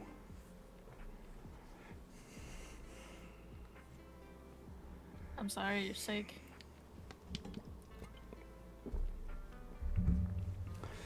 He goes, "Hank's sick." Help me. He goes, "Hank's sick as fuck," and then he starts to nay nay. I hope I die here. I don't sign that, but I say that to myself.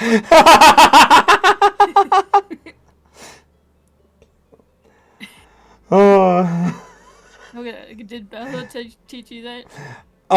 No, Hank is just laughing at you now. You just see big gorilla belly laughs happening.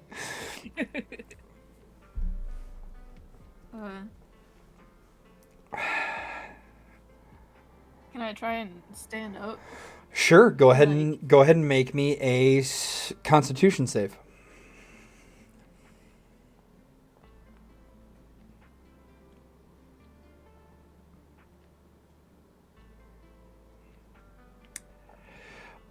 You go to stand up and you immediately collapse back down. Your stomach starts to growl. And over by the door, you see a gallon jug of water and a big like tray with just beautifully marbled raw T-bone steaks. Is there anything else? No. Salad, perhaps? No. Okay. I'll drink the water. Go ahead and make me a Constitution saving throw as you're doing that at disadvantage.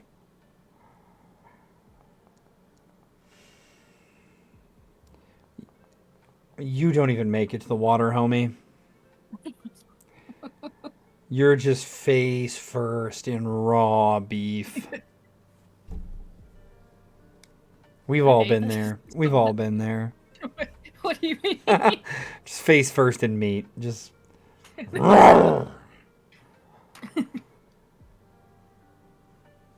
But yeah, as you plow through steak after steak after steak, like if this was at a steakhouse, like we'd be looking at like a couple $100 worth of beautifully marbled meat here.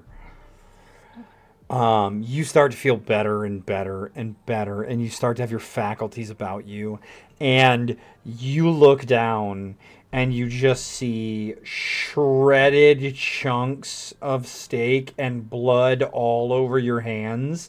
You feel the coppery taste of blood in your mouth, and you can feel it kind of like dripping from your chin. At this point, um,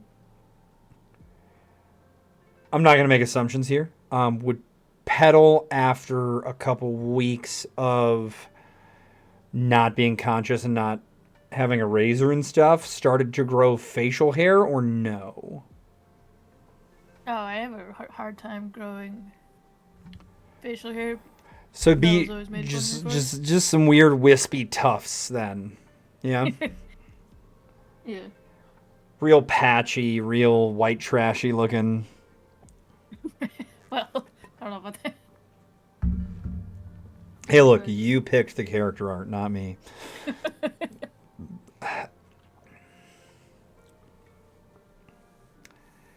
And you feel better. You're standing on your feet, and you see the gorilla is relaxing in its hammock again, watching you eating a banana.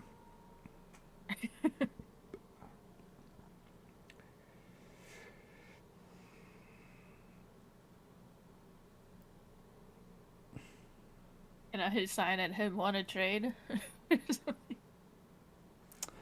Uh, he goes. He signs back. Feel better. Yeah, I feel better, but I He signs back. Hank's still sick, and then begins to Dougie. God, the guard. I think I died. I think this is hell. Oh, Hank the dancing gorilla. He goes. He signs to you, and like he's oddly articulate with his signing. He signs back, and he's like, "Check in half hour. Boss be back. Maybe friend." Boss? What'd she look like? She got green eyes and stuff? He kind of like She's small? that's a lot to try and sign. Oh, sorry. But when you're like boss questioningly, he starts to give you like signs for big and boy and care, protect, feed. Okay. And then for friend, he tells you small and girl. Okay. So I feel better, but I'm still not, like, I'm a little nervous. I'm in another cage, basically. So I'm scared. as you wait, the door opens and a tall, broad-shouldered man with kind of like long, but not like ponytail long. It's like medium length for a guy, I guess.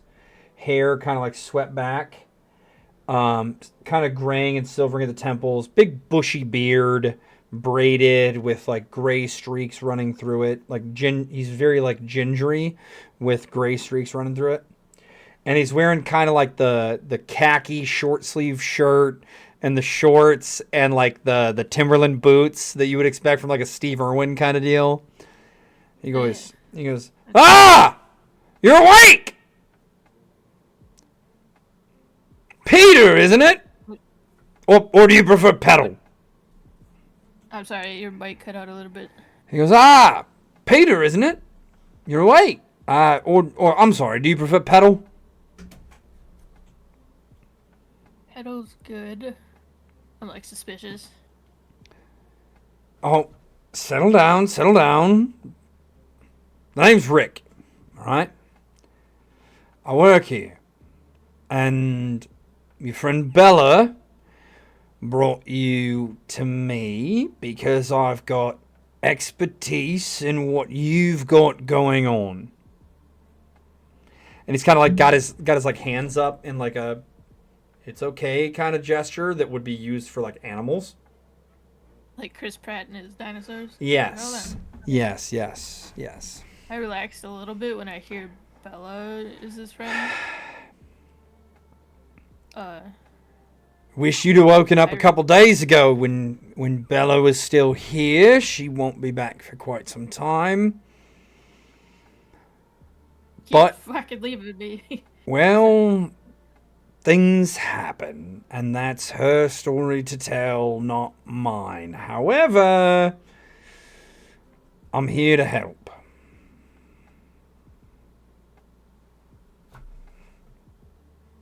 Okay. How I want this stopped. I can't stop eating meat, and I'm disgusted with myself. I need this to go away. He just kind of sighs and he goes, Bella, there's no going away from it. You're going to be eating meat for a long time to come.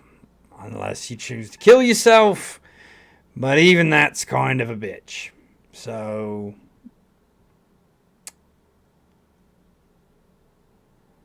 your vegan days are behind you. But I've got good news on that front. Okay. And the good news is you're in fucking New Orleans and there's hella gumbo and jambalaya and all kinds of other delicious cooking. And so you're in the right place, Bella.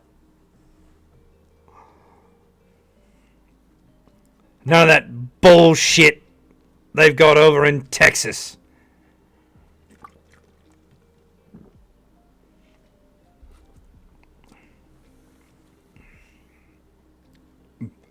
So if this isn't going away, how are you gonna help me?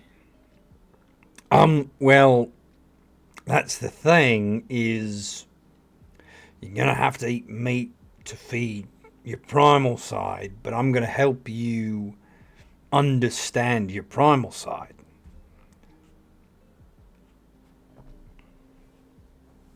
Okay. Just promise me you won't freak out, okay? I'll consider it. He goes, all right. Then I'm going to go ahead and I'm going to show you. And you see him, like, his bones start to snap and his nails start to elongate and fur starts to grow from his skin.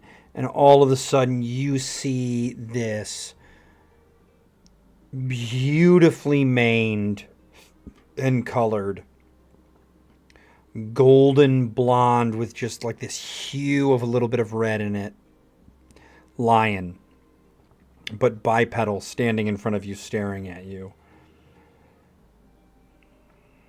I freak out a little bit. You hear this like, Bella said this would happen. Petal is okay. What the fuck is going on? Nothing. Everything is weird. Everything. The most normal thing around here is this gorilla, and he's neighing. Hank. What the fuck? Hank starts to floss. What the fuck? Petal, listen. Do you know what a lycanthrope is? I think I remember this lady witch, my neighbor, who's a witch, who's a scientist. She said that they were like werewolves and stuff, but like They're other animals. like werewolves. I'm a were-lion. Okay. Okay. Yeah, and you are aware something we don't know for sure.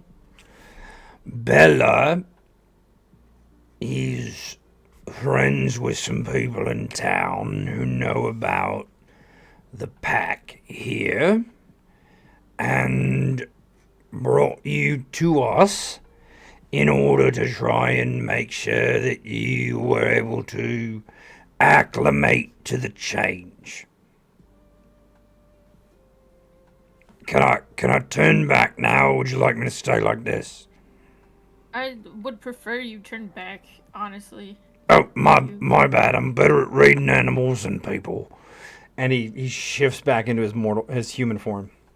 All right. So, anyways, then, Yeah, I'm a were-lion. You're aware something. we don't know what you were infected with. Bella said there was a lot of different creatures in the facility, and so, yeah. Unless you know, I mean, from the time you disappeared till now, I mean, there's been a couple full moons, so maybe you know. I remember I had hooves, but I also had claws. Hooves and claw. That's okay. It must have been the drugs, because that's not a thing. All right.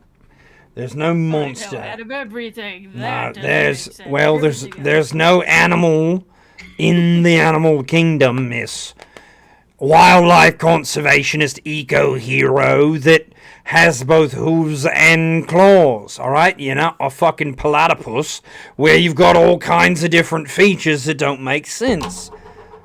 Are there weird platypuses? I've never met one myself, but I'd say it might be a chance. Who knows? Oh my god. Just like what the fuck? Okay. Bet they'd be right nasty bitches too.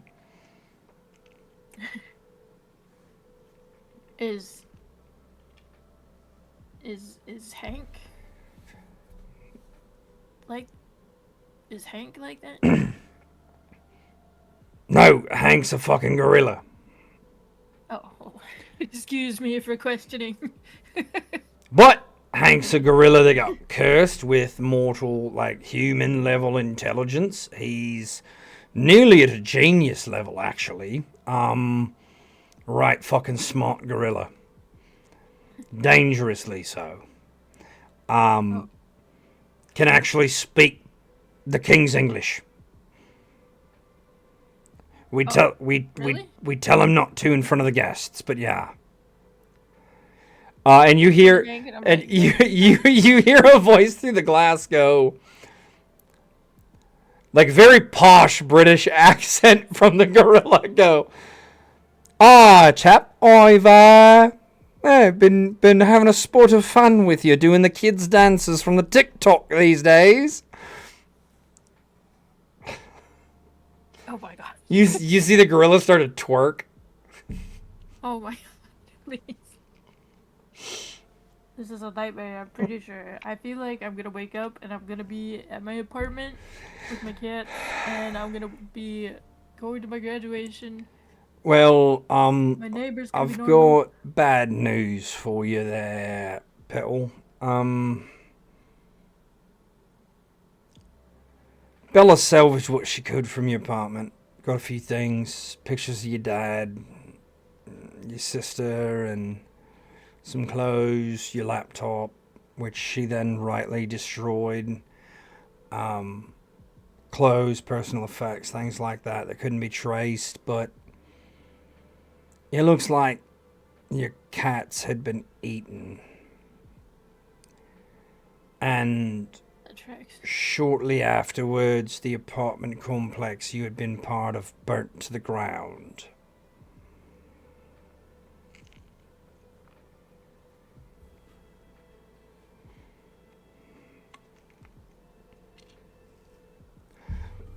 This is a terrible time. What a terrible time this is. Alright. Well, it could be worse. He could be dead. Could that be worse? But yeah, I guess you're right. So, what do I do? Well, full moon's in a couple days. We'll see what exactly it is you turn into, or we could put you under some stresses, see what comes out.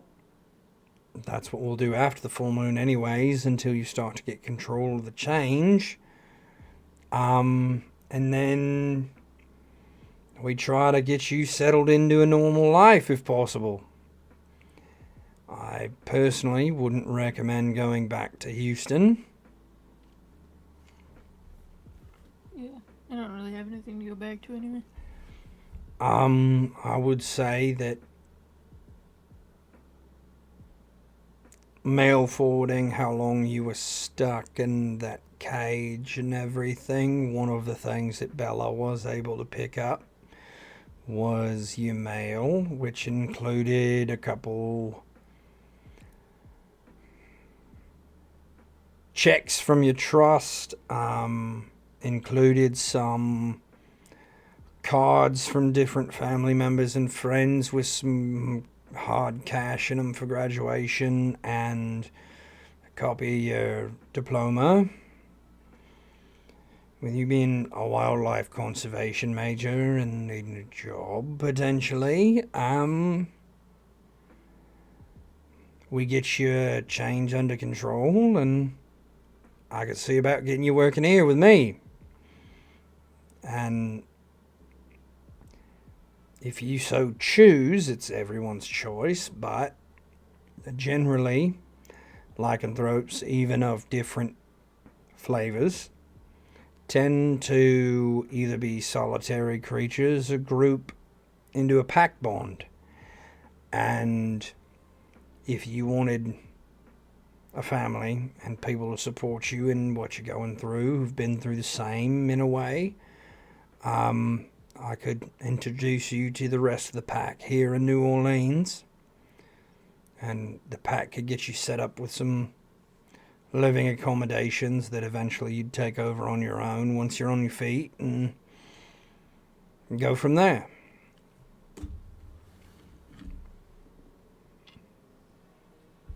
Okay.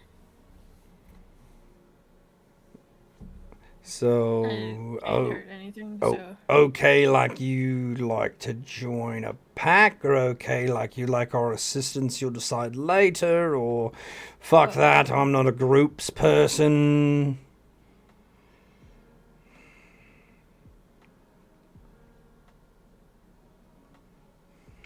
I'll join the pack if you'll have me. I don't know what I can bring. I don't know what I am, but I'm willing to do what I can. Oh, I'll put you to work. You can be sure of that.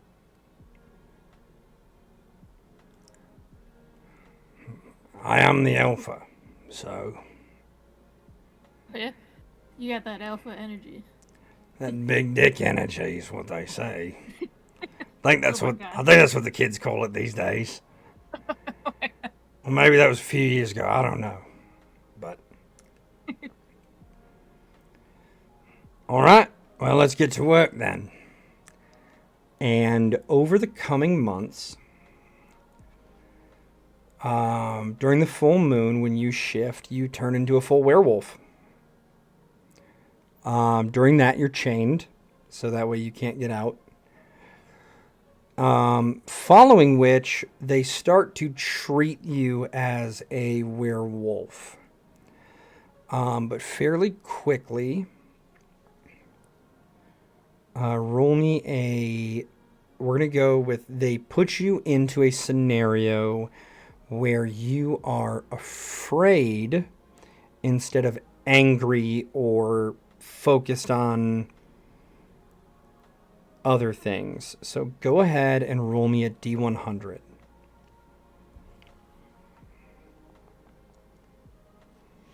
With a 23, they put you into this situation where you're afraid.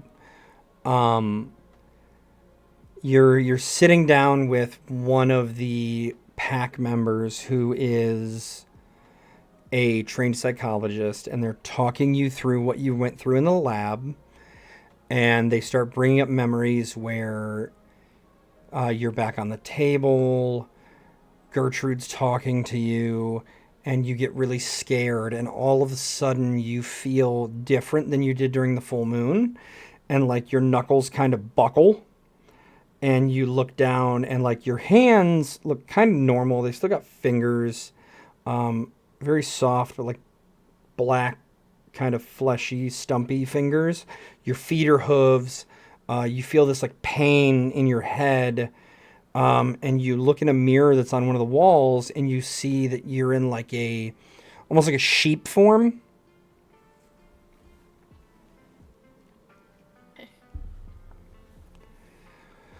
Terrible time. Which then Rick comes in. He's like, "That's different. We thought you were a werewolf."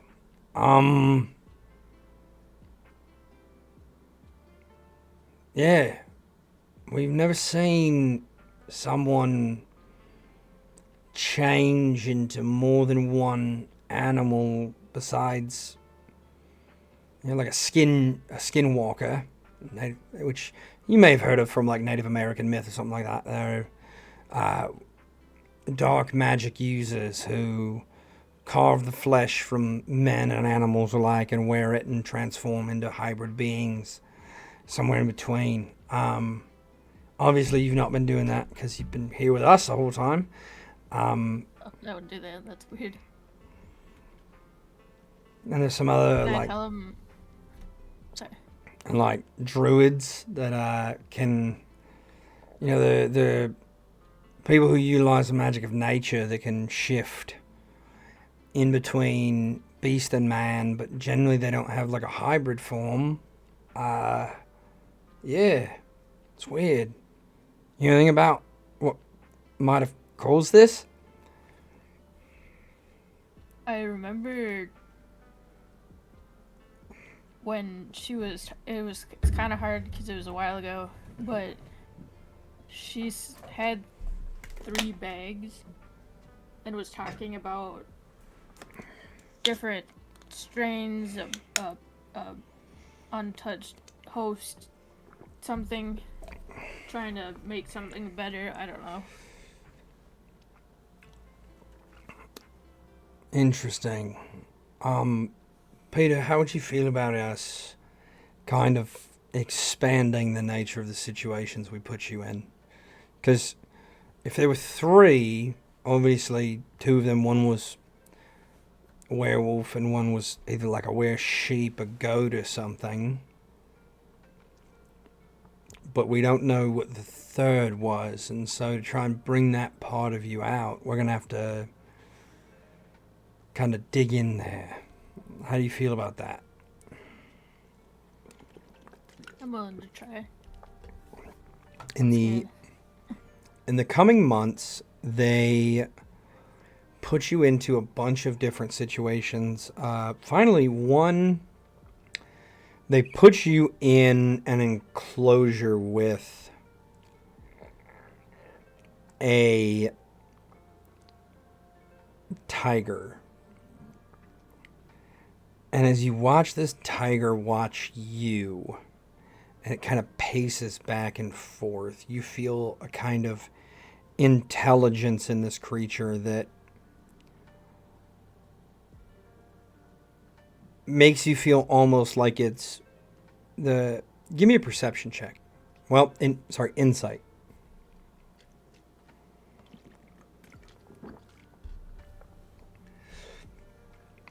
It almost feels that power-wise, if you shifted into your wolf form, you'd be on equal footing with it, and you need something a little bit more. Go ahead and roll me as it gets down to where you can tell that it's going to pounce at you. Go ahead and roll me a D100. Perfect. We're 50 or less. All of a sudden, you feel your tailbone like a sharp pain in your tailbone and your hands. And it almost feels like something sprouting out where your tailbone is. And as you look over your shoulder, you see a big spiked, like plated tail, very scorpion-like, sprout out behind you. And you look down at your hands, and they've turned into almost like clawed pincers. And as this tiger leaps at you, you grab it with your pincers, and as your tail goes to strike it, you see a big pawed hand just kind of grab it. And you see Rick in his like hybrid lion form. Let's not kill the tiger. And he kind of like separates the two of you, and like two other people, like handlers, come in and get the tiger and pull it out. Well, we found the third. And he just kind of shifts back. And in the coming days, they put you through some more testing where they teach you to kind of center yourself. Lots of meditation and anger management stuff, emotional management, where they teach you to keep yourself fairly level emotionally in order to control your change. It's a rocky road. There's lots of times where you feel super afraid and you turn into your sheep form, where you get angry and frustrated and you turn to your wolf form, or when you feel like you need some sort of like tactical advantage where just brute strength isn't going to cut it, where that scorpion form starts to come out.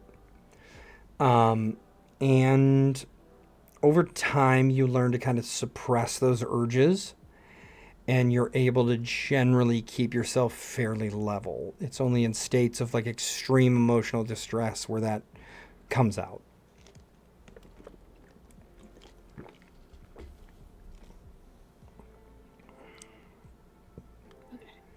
Well, I think we've made some progress to the point where you might be able to leave the zoo at this point. And next full moon, we'll try and run with the pack. And you can do your initiation. Nice. So they get you settled in a nice new apartment. Plants. Very, very upscale in the city, within walking distance of the zoo. You're in kind of like the... Let me see.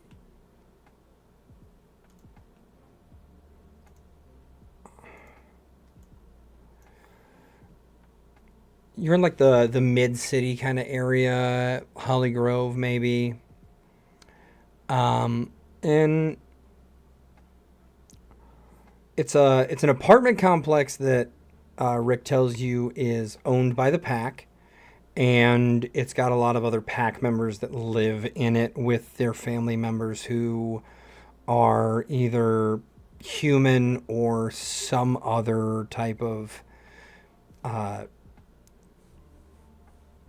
fantastical creature or species that are part of the Masquerade. And between your sessions with the therapist and talking with Rick and some of the other pack members you come into contact with, they explain to you that the Masquerade is what they refer to the world as it really is. That every day is kind of a masquerade. It's a disguise. It's the world wears a mask, where the average person, unless they know what's going on, kind of doesn't exactly see the world for what it truly is.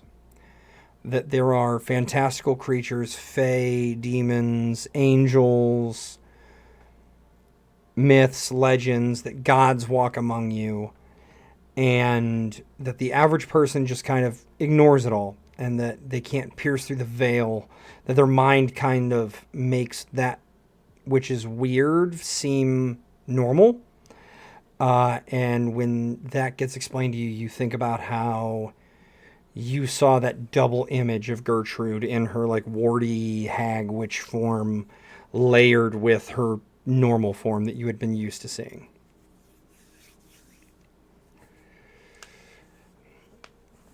And they get you working at the zoo,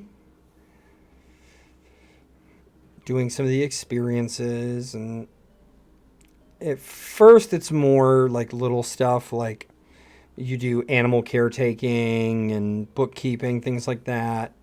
But eventually, once they start to trust that you'll be okay around people again, they let you start working experiences and stuff. And eventually the full moon comes back around and you go on your first hunt with the pack out in one of the national park areas, way away from mankind. And you guys hunt some of the deer and other prey animals out there in the wildlife preserves.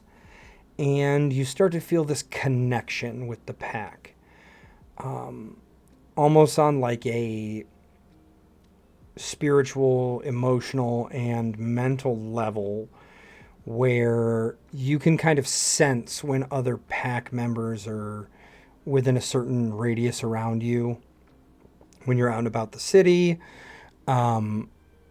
when Rick is very rarely in a very heightened emotional state, and those are extremely rare occurrences where he's not pretty even keel.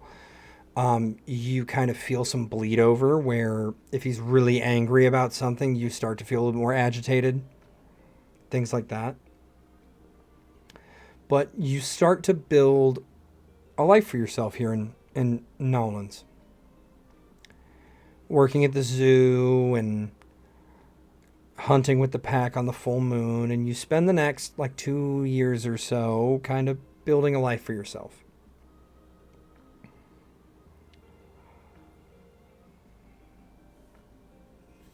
Are there any questions or anything that you'd like to do or anything that you'd like to talk about for that time that you spend? Does Bella visit me? You get emails from Bella every once in a while, but you have not seen Bella in person since she brought you here. Okay. So I'd update her on my progress and stuff via emails. Bella's responses are normally pretty like businesslike, very like happy that you're doing well, not very forthcoming with what they have going on, continual promises of trying to see you as soon as they can.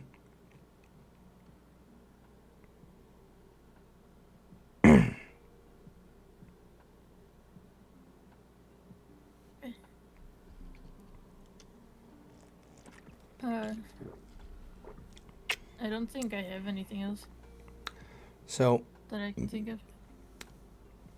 you acclimate to your new life as a weird hybrid lycanthrope and part of the Nolans pack.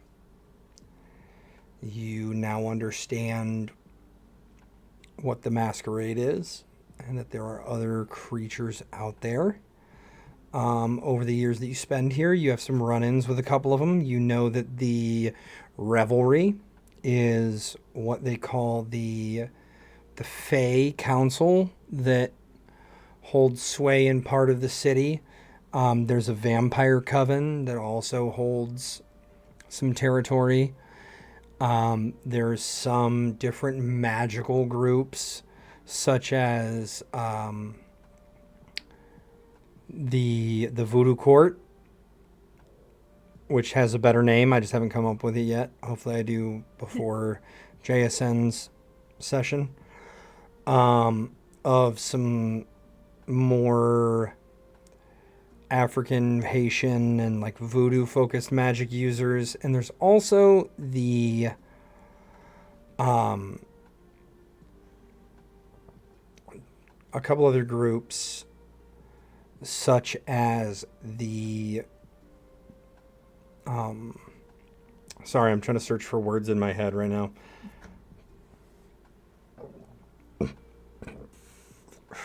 There's the Conclave and their representatives, who are essentially like magical law enforcement. Their job is to police wizards mostly and keep the